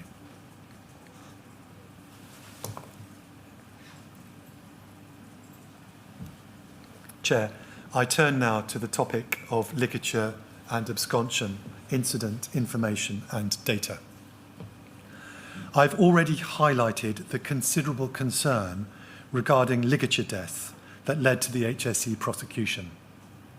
There is also real concern about the risks arising from absconsions. The inquiry asked EPUT, other trusts and private providers for various information and data in respect of ligature and in absconsion-related incidents in Essex over the period covered by this inquiry. The purpose of obtaining this information for this April hearing was this: to enable the inquiry to investigate what was happening within these providers in relation to ligature and absconsion incidents during the relevant period. It was also to inform any further lines of investigation and disclosure that the inquiry might wish to seek. The providers responded in varying levels of detail. Not all of the providers responded in time for their evidence to be considered within this April hearing. The evidence that was received by the inquiry by the 27th of March this year, including witness statements and exhibits, has been considered by counsel to the inquiry, who have provided papers covering these matters. Kirsty Lee of the CTI team will present them to you. You'll also hear from lawyers on behalf of the family core participants about this. For present purposes, I'd like to address 2 points in relation to the data that has been provided so far. Firstly, requests for extensions of time to provide finalised evidence. Secondly, the limitations to the data that has so far been provided by some of the providers. EPUT and Priory provided disclosure data in time for their evidence to be considered within this hearing. Signet Healthcare and St Andrews Healthcare requested deadline extensions from the 25th of February to the 28th of March. The inquiry granted these extensions, and it's therefore not been possible to consider information from these sources for the purpose of counsel to the inquiry's paper. Their responses in relation to ligature and absconding incident data were both received by the 28th of March. Both EPUT and Priory acknowledge that there are limitations to the data they have provided so far. In short, searches in relation to relevant incidents are ongoing, particularly in relation to hard copy documents and where manual searches of documents and entries are required. It has therefore been impossible for the inquiry to come to any meaningful conclusions at this stage. There have been challenges in comparing the data provided by EPUT and Priory, including that they do not use the same definitions of key terms, such as absconsions. Following liaison between Priory and the inquiry, we confirmed the absconsion definition that should be used. Priory, in fact, went on to apply a different definition.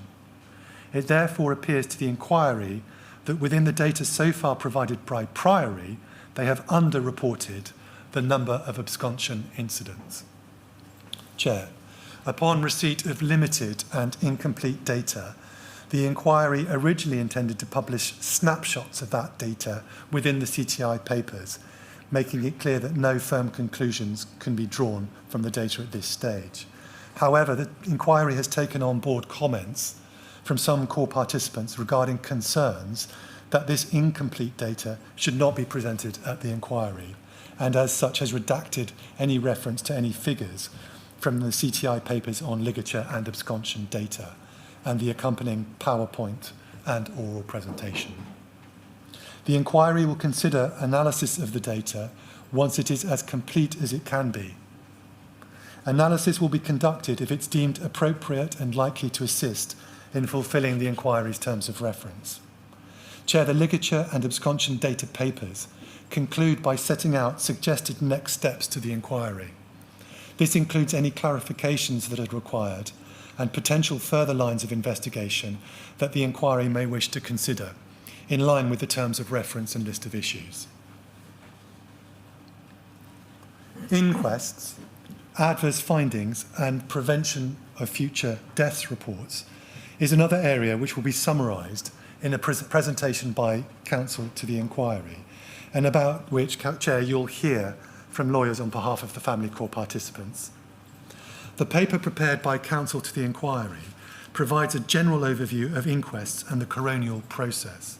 It is deliberately at a high level, consistent with the purpose of this introductory hearing. It then summarises the responses from EPUT and other providers in terms of their engagement with the inquest process. This includes their responses to coroner's conclusions, including whether there have been findings of neglect, and the receipt of and response to prevention of future death reports issued by the coroner. I will refer to those as PFD reports. Some of the key points arising from the paper, which will be given by Charlotte Godber of the CTI team, include that the inquiry has so far received only some of the information that we would expect to be available about inquests carried out during the relevant period. This information does not appear to have been comprehensively collated and monitored. I'll return to that point in a moment. From the current data, we know, for example, that looking at the most recent statistics available, in 2023, over a third of deaths that occurred in England and Wales were referred to the coroner. Of those, 20% were deemed to require an inquest. That amounts to nearly 37,000 inquests opened in 2023, 492 of which followed deaths that occurred in state detention, which includes individuals compulsorily detained by a public authority. And that includes hospitals, where the deceased person was detained under mental health legislation, and instances where the deceased person was on a period of formal leave. Further statistical analysis will be carried out on this data, but first the inquiry will need to be satisfied that all efforts have been exhausted by EPUT and the other providers to locate all relevant information. Record keeping is an ongoing theme in this inquiry. It is featured in the responses from some providers in respect of locating PFD reports issued to their organisations and locating them within their own records. It may be significant that logging and retaining reports that were written and issued with the sole purpose of preventing future deaths does not, at the moment, appear to have been a priority for some providers. The inquiry is concerned that not enough was being done to monitor PFD reports. The concerns raised and the changes required, both within the providers concerned and more widely. This may again point to a gap in the regulatory framework. The inquiry will also be hearing from Deborah Coles, the Executive Director of the charity and NGO Inquest. It was founded in 1981 with the aim of reducing and preventing state-related deaths. It provides support to bereaved people, as well as sharing experience and advice with lawyers, support agencies, the media, and parliamentarians. Inquest's specialist casework includes deaths in police and prison custody, immigration detention, and mental health settings. Ms. Coles will talk about the stark difference in state monitoring of deaths in prison and police custody compared to mental health deaths. There is no central, comprehensive source of authoritative data of either mental health inpatient deaths or the deaths of those who have died in the community following contact with or under the care of mental health services. Ms. Coles refers also to the significant problems with investigatory processes where they relate to people who have died in mental health detention.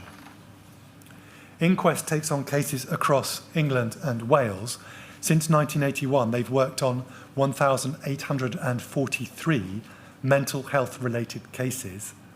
39 of these were connected to Essex trusts, and Inquest has determined that a number of those fall within the inquiry's terms of reference. It's notable that Ms. Coles says in her statement that nowhere has the effect of institutional defensiveness on patient safety been more clearly illustrated than in Essex.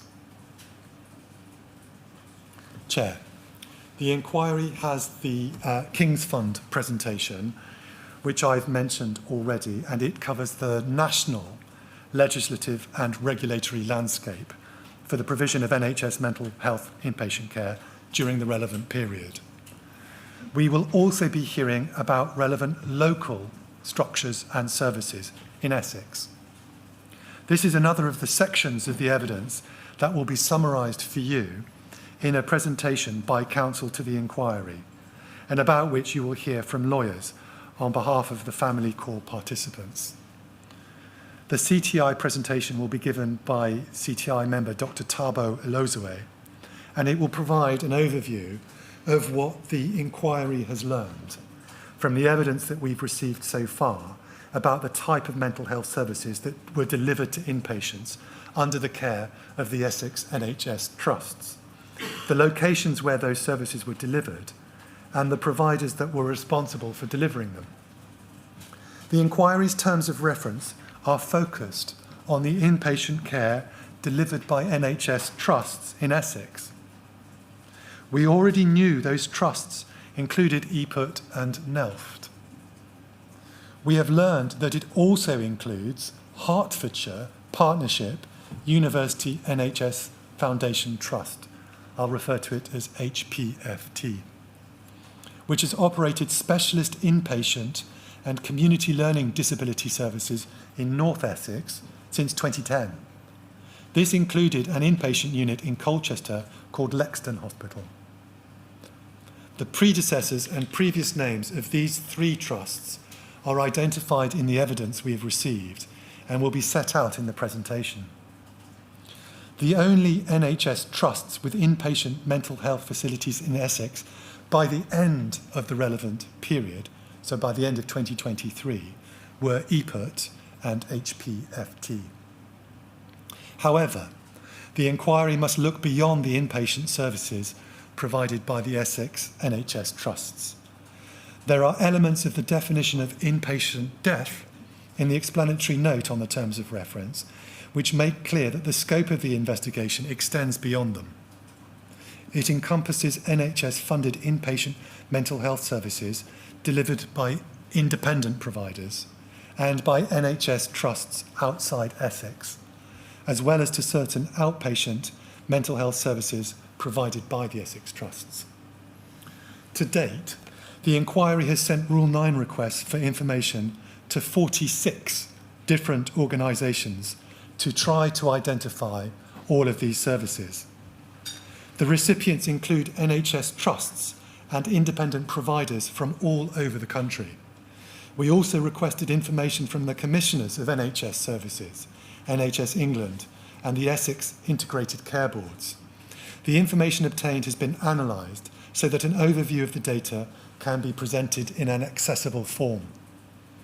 The presentation will identify 34 different inpatient facilities and 120 different wards in which inpatient mental health services have been delivered within Essex during the relevant period.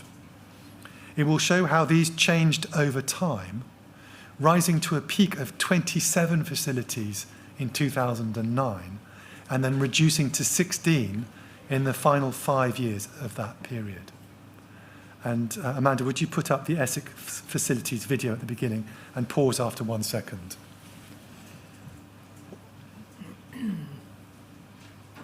This map shows the location of those 16 facilities across Essex by the end of the relevant period. As we can see, they were in the following towns and cities: Colchester in the north, Clacton-on-Sea by the coast, Chelmsford in the centre of the county, Harlow and Epping in the west, and further south, Billericay and Wickford, then Rochford, Basildon and Grays.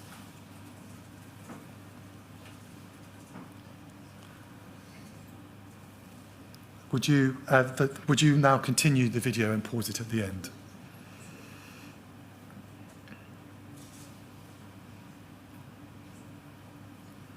What we can see now with these bar charts are the mental health services delivered in each of those facilities by the end of the relevant period.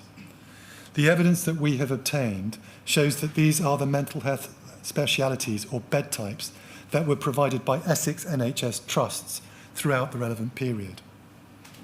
Adult mental health, long and short stay. Older mental health, long and short stay. Mental health assessment unit. Adult psychiatric intensive care unit. CAMS, or child and adolescent mental health services. Forensic, low secure. Forensic, medium secure. Learning disability.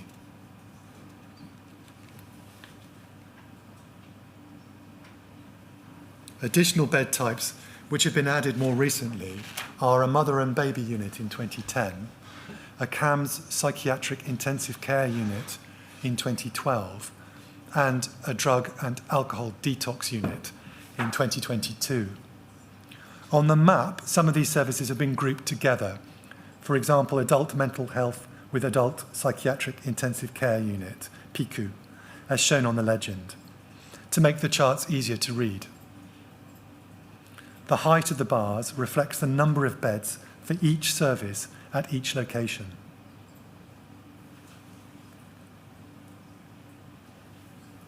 The presentation will show how provision of these services across the Essex facilities varied through the relevant period. It will also outline the relevant non-inpatient services that the Essex Trust have informed us about. Thank you. Would you take that down, please?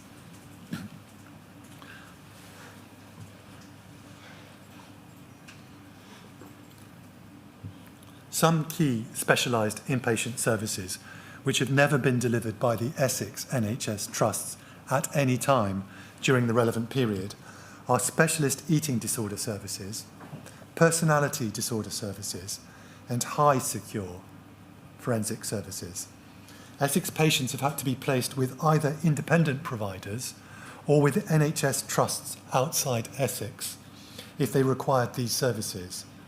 Other reasons for such placements included a lack of capacity in Essex Trust facilities, or if patients presented to mental health services as an emergency whilst away from home. The current evidence indicates that Essex NHS patients were admitted into 215 different non-Essex NHS facilities spread across the country over the relevant period.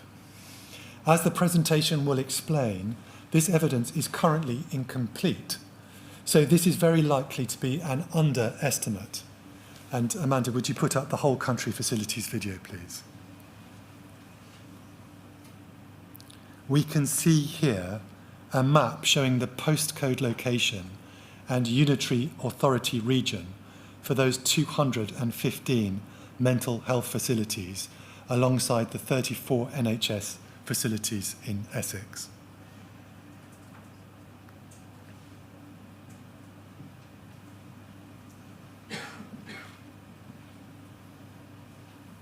Could you take the slide down, please?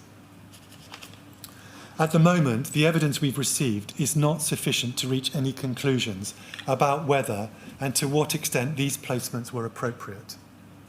As part of the inquiry's ongoing work, we will obtain as complete a record about all the providers and services as possible and enlist the assistance of the inquiry's expert health statistician to complete the analysis.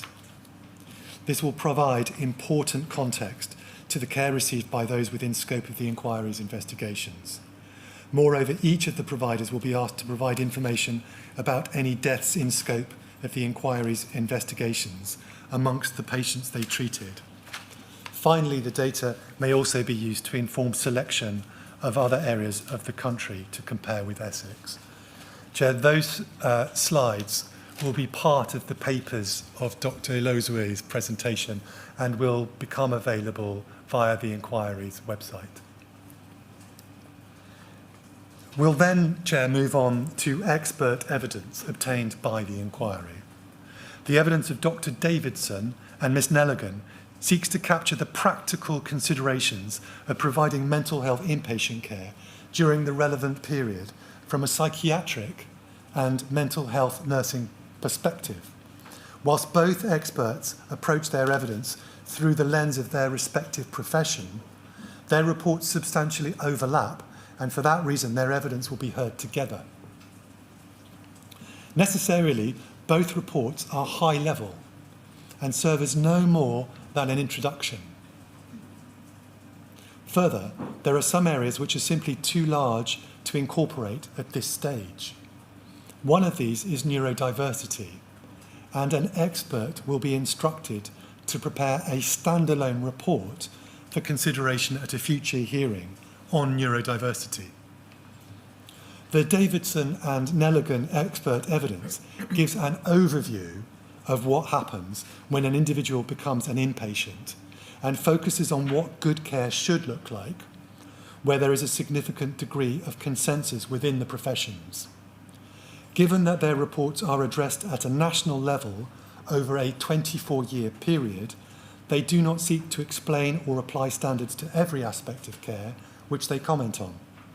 What falls below the appropriate standard can only properly be explored on a fact-specific basis within its full context. That type of assessment is not the purpose of this evidence. Their evidence is intended to bridge the gap between written policies and standards and what was happening in practice. In doing so, it seeks to draw out some of the challenges of working within mental health inpatient care. This evidence should be considered alongside the background presentations provided by the King's Fund and the National Collaborating Centre for Mental Health, which I've referred to. Dr. Davidson begins his report by highlighting the move in the early 2000s from the general psychiatry model to new specialities and the abolition of the one local mental health team model. He notes that there was a significant increase in numbers accessing mental health services by 2023 compared to 2000. During this period, there was fragmentation of services between inpatient and community care and treatment, meaning that care could lack continuity and joined-up planning. One common issue was waiting too long before admitting a person in crisis as an inpatient. Dr. Davison and Miss Nelligan explain the balance to be struck between reducing the risk of harm and therapeutic intervention to promote recovery. In Dr. Davidson's view, at times, a focus on risk management dominated over the provision of effective care and treatment. He describes how, despite use of more restrictive practices, available information does not suggest that these resulted in a decline in suicide rates. Dr. Davidson also points out that in decisions concerning discharge and leave, there would be no entirely harm-free or safe options. Ms. Nelligan explains the pressure to manage risk of harm within a least restrictive practice framework. She shares Dr. Davidson's view that no environment can be risk-free, and any environmental modifications cannot be a substitute for therapeutic interventions and engagement from the nursing team. Over the relevant period, registered nurses had less time to complete psychological and nursing interventions with patients. This was due to the demands of the ward, shortage of registered nurses, and the increasing requirement to utilise a variety of IT systems to record various information. In addressing incidents requiring review, Dr. Davidson stresses the importance of looking not just at the actions of the last treating clinician, but of understanding their wider context and relevant systemic factors.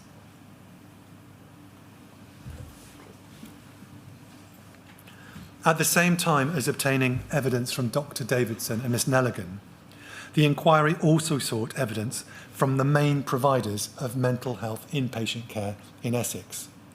In the same way as Dr. Davidson and Ms. Nelligan were asked to explain the process from assessment through to discharge during the relevant period, the providers were also asked via Rule 9 requests to set out how care had been provided. Given the inquiry's terms of reference span a period of 24 years, and there have been considerable changes over this period of time, this was no small task. The inquiry has received information back from some, but not all of the providers. The inquiry will hear oral evidence about these matters from Dr. Milind Kurele, the Chief Medical Officer at EPUT. Other evidence received will be summarised as appropriate. EPUT and NELFT were asked to identify and characterise the different types of mental health assessments carried out on patients under their care, which may have resulted in admission to an inpatient facility. The request required the providers to identify the key distinguishing features of each type of assessment and the key features they had in common. Particular emphasis was placed on eliciting how and to what extent a patient's personal circumstances needed to be considered when undertaking the assessments. The providers were also asked to describe the pathways by which admission could occur following assessments, the environments in which the assessments took place, and how they monitored and evaluated their assessment processes.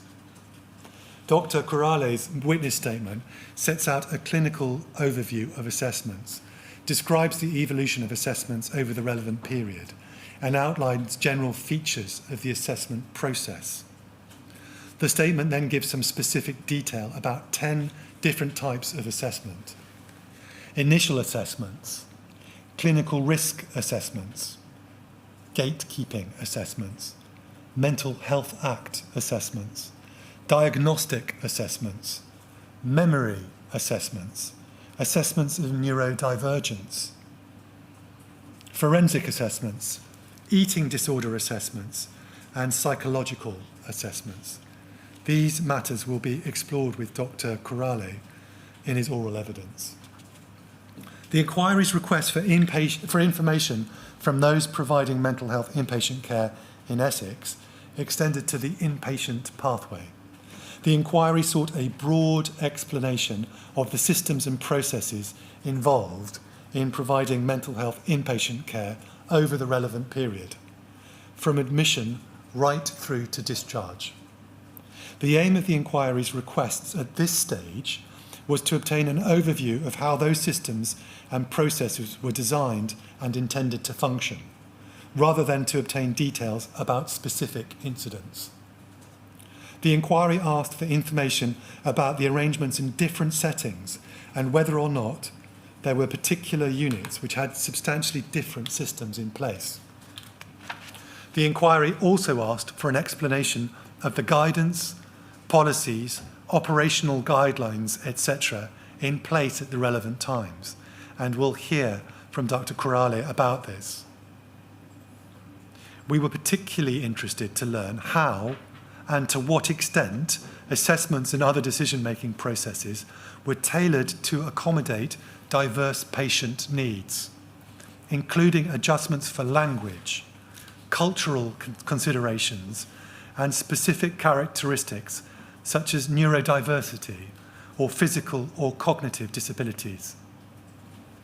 In summary, as part of this request, the inquiry asked a number of questions about the following topics and issues, amongst others: assessments at the time of admission and ongoing assessments on the ward, decision-making, diagnoses and comorbidities, patients' interactions with staff, treatment, including medication versus psychological treatment, observations, coercive treatment and restrictive practices, opportunities for recreation and arrangements for leave, transfers to other units and providers, engagement with other agencies, involvement of the patient and their support network in decision-making, planning and care, the multidisciplinary team, the MDT, and second opinions, record keeping, monitoring, and raising concerns. Another area of particular interest is the question of how risk management was and is balanced with therapeutic care. We're keen to understand how potential tensions are resolved between the objective of protecting a patient from harm and the objective of improving their clinical condition. This will be one of the matters we continue to look at very carefully. As I've mentioned, during the course of this hearing, we will hear evidence in relation to the use of vision-based digital observation technology. This will include Oxyvision, CCTV, and body-worn footage, although the focus in this hearing will be evidence relating to Oxyvision. We will hear from witnesses from Oxy Health, the provider of the technology itself, from ePut, and from the national campaign Stop Oxyvision. Oxy Health is a health technology company and the manufacturer of Oxyvision. Laura Cousins is the head of patient safety and quality at Oxy Health Limited and has provided a statement. She gives evidence about how the technology works in practice and its various functionalities and the evidence base that demonstrates its value. She furthermore sets out its collaboration with and consideration of guidance from other organisations, such as the National Mental Health and Learning Disabilities Nurse Directors Forum, NHS England, and Rethink, to support the care and treatment of mental health patients. Oxy Health and ePut have been in discussion since 2019, and the technology has been rolled out amongst ePut wards since April 2020. We understand it has been deployed across half of all NHS trusts, and during the relevant period was live in at least 29 ePut wards. We will then hear from Zephan Trent, who will give evidence about the use of this technology from EPUT's perspective. He discusses the basis upon which Oxyvision was introduced and how it was implemented. He provides the Trust's standard operating procedure for Oxyvision and sets out the Trust's position on the consent process for Oxyvision specifically. He confirms that there is an ongoing review into the use of Oxyvision to ensure the Trust has considered the matters raised in NHS England's February 2025 Principles for Using Digital Technologies in Mental Health Inpatient Treatment and Care report. He sets out how EPUT evaluated the use of Oxyvision, including by way of patient feedback and also independent studies of its vision-based patient monitoring system. Finally, on this topic, you'll hear evidence from Hat Porter, a representative of Stop Oxyvision. This is a network of former and current NHS patients who, in spring 2023, founded this national campaign to raise awareness of the serious harms it's suggested the technology has caused across England. Stop Oxyvision has analysed research and collated an evidence base of individuals' first-hand experience of the technology and raises key concerns with its use. Among these, it refers to significant invasion of the privacy of patients, the impact of the technology on the patient's health and recovery, and staffing issues, describing it as a superficial quick fix for wider systemic issues. Stop Oxyvision is also concerned about the lack of oversight and the risk of discrimination in the use of this technology. Hat Porter describes many patients' experiences of the technology as being intrusive, undignified, dehumanising and traumatising, and suggests there's a lack of transparency about the technology's use. As I have already said, we will also be hearing from the CEO of EPUT, Paul Scott. He will be asked questions arising from the position statement provided on behalf of his organisation.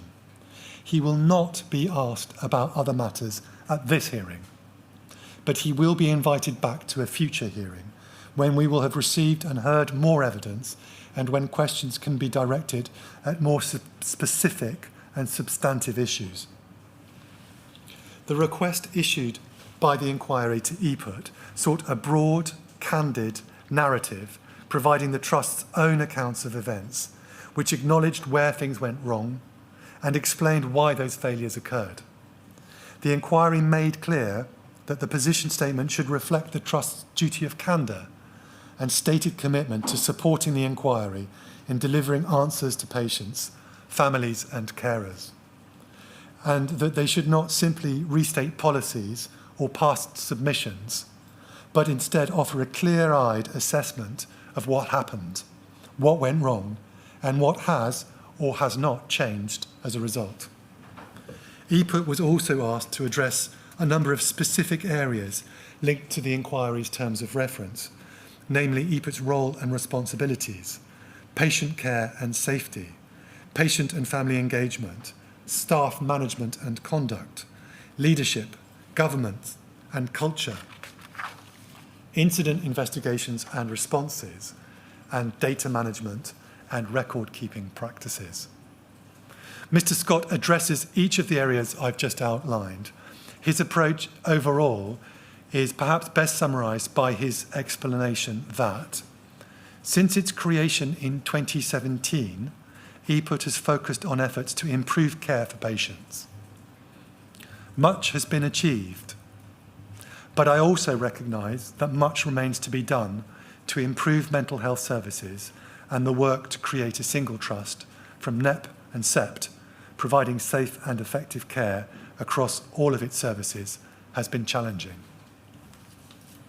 We will hear more from Mr. Scott about this and about the EPUT position statement generally. Chair, before I move on to future hearings and further observations, I'd like to make reference to the inquiry's engagement with mental health charities. So far, the inquiry has obtained statements and information from a number of charities, including Mind and Rethink Mental Illness, whose statements appear in the bundle for this hearing. The statements summarise the charities' purposes and their involvement in inpatient care generally, and more specifically, their involvement with Essex-based trusts. The inquiry has also received information and evidence from charities such as Healthwatch Essex and Autism Action. Their evidence will feature in future hearings.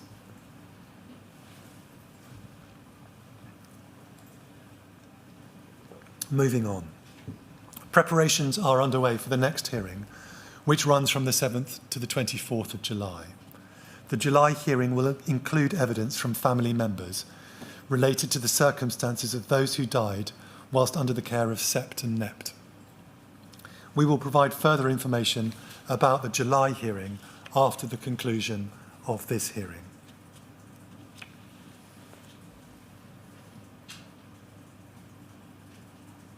Chair, it's clear that serious issues with mental health care in Essex continue, which underlines the significance and urgency of the work of the inquiry. The Secretary of State for Health and Social Care announced a series of investigations into mental health inpatient settings in June 2023. These investigations launched in January 2024 and concluded in January this year.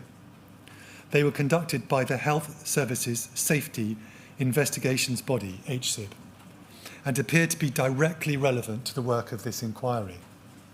HSIB investigates patient safety concerns across the NHS in England and in independent healthcare settings where safety learning could also help to improve NHS care. And we saw HSIB on one of the King's Fund slides earlier. It carried out 4 directed investigations under the mental health inpatient settings theme. 1, creating conditions for the delivery of safe and therapeutic care to adults in mental health inpatient settings, which was published in January this year.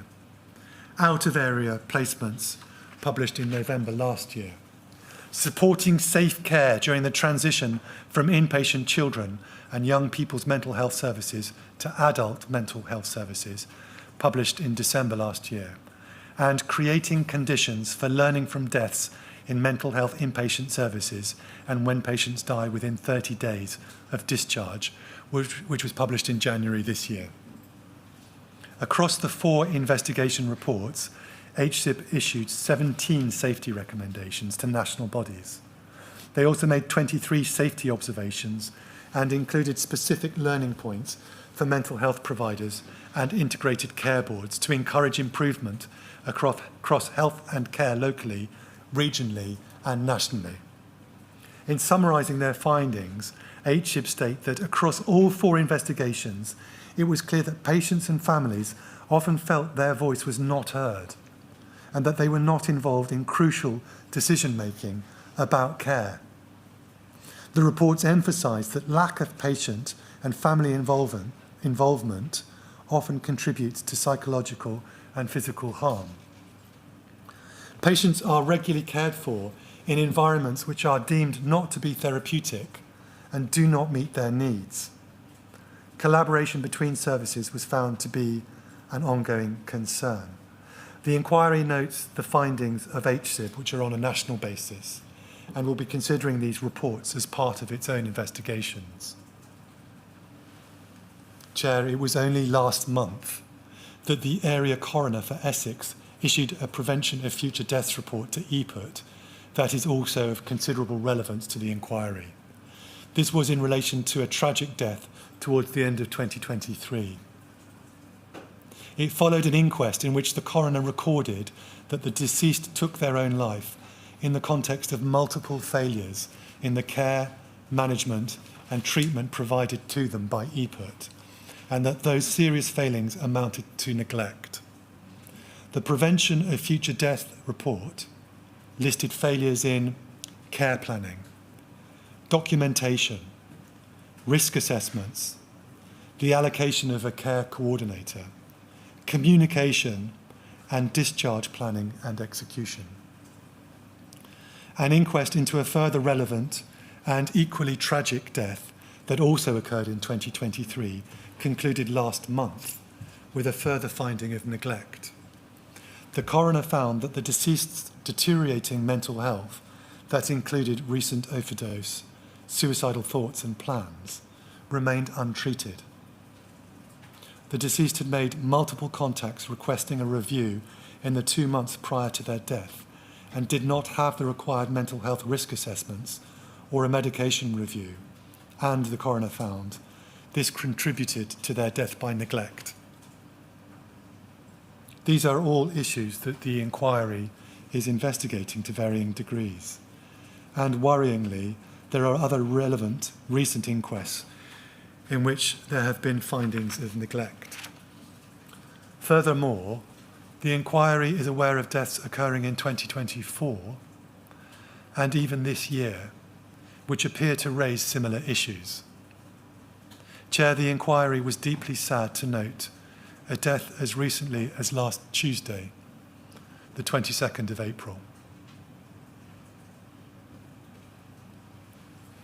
The inquiry's terms of reference relate to deaths taking place up to the end of 2023. But, Chair, I would suggest that these further tragic deaths after that time are relevant in this way. They may point to serious and ongoing issues in Essex. This in turn may be relevant when you consider the success of the steps that the Trust has taken to improve services, and also in the framing of your recommendations. The inquiry will therefore continue to monitor these further deaths with care, insofar as they are relevant to the terms of reference. Chair, I'm coming now to the end of my opening statement. In doing so, I'd like briefly to consider the changing mental health landscape, and we're certainly entering a period of change. And I'd like to give 3 examples of what I mean. First, in October last year, the government announced the development of a 10-year health plan for England. It is to reform the health system and will be structured around 3 shifts. These shifts are moving care from hospitals to communities, making better use of technology, which will include digital transformation, and focusing on preventing sickness, not just treating it. These may have major implications for the delivery of mental health services in Essex and nationally. Second, the Mental Health Bill, which was introduced in the House of Lords in November last year with the aim of modernising mental health legislation to give patients greater choice, autonomy, enhanced rights and support, and to ensure everyone is treated with dignity and respect throughout treatment. The bill is intended to give effect to the policy outlined in Sir Simon Wesley's independent review of 2018. The review set out 4 guiding principles. These are choice and autonomy, that is respecting people's views and choices by listening to what they want in their mental health care. Least restriction, that is limiting freedom as little as possible and using the law appropriately to prevent people being detained if they do not need to be. Therapeutic benefit, that is giving people the help they need to feel better and helping them get the right treatment. And the person as an individual, that is treating patients with the respect and understanding that they need. Again, these are all areas of interest to the inquiry, and we will monitor the bill's passage through Parliament. And thirdly, there is the announcement last month that NHS England will be abolished. Many of its current functions will be returned to the DHSC, and there will be a longer-term programme to bring NHS England back into the department. NHS England and DHSC are, of course, both core participants in this inquiry. Which brings me back to the importance of the Recommendations and Implementation Forum. Chair, you'll wish to understand the environment into which your recommendations will be delivered. And that means taking account of important changes that have been announced or are underway. This will be part of the forum's role. In order to make recommendations that land well and are implemented, the inquiry will wish to work with our core participants and key stakeholders. That will be whether they are health or other bodies, or the individuals who have been so badly affected by the matters into which the inquiry is looking. I'm at the end of my opening remarks. A written version of this opening statement will be available on the website, containing links to the documents that I've referred to. We will be covering a wide range of evidence and issues at this introductory hearing. This will clearly show the extensive work that the inquiry is undertaking. And this is just the beginning, Chair. Working with the inquiry's core participants and others, you are determined to make appropriate findings of fact, to ensure accountability, and to make robust recommendations for change where necessary. The inquiry continues to meet with its family core participants, and I'd like to end with the words of two people I met last week. They spoke courageously and compellingly about pain, hope, and change. Pain in the loss of family members they adored, and pain afterwards, in their words, when they were treated disgracefully, brushed under the carpet, and when they and their loved ones were shown an utter lack of respect. Hope now in the knowledge that they are not alone and that they are being listened to. Hope too that their loss has not been in vain and that others will not need to go through what they have. And change that will spring from hope, real and lasting change in honour of those who died. Chair, that's the end of my opening remarks, and that brings us to an end of today's proceedings. We will start again tomorrow at 10 a.m. when the inquiry will be showing the documentary Dispatches, Hospital Undercover, Are They Safe?, which I mentioned earlier. We'll then hear a summary of some important evidence before we hear from our first witness, Jane Lassie from the Health and Safety Executive. So, Chair, that is an end of today, and we start again tomorrow at 10. Thank you very much indeed, Mr. Griffin. Until 10 o'clock tomorrow.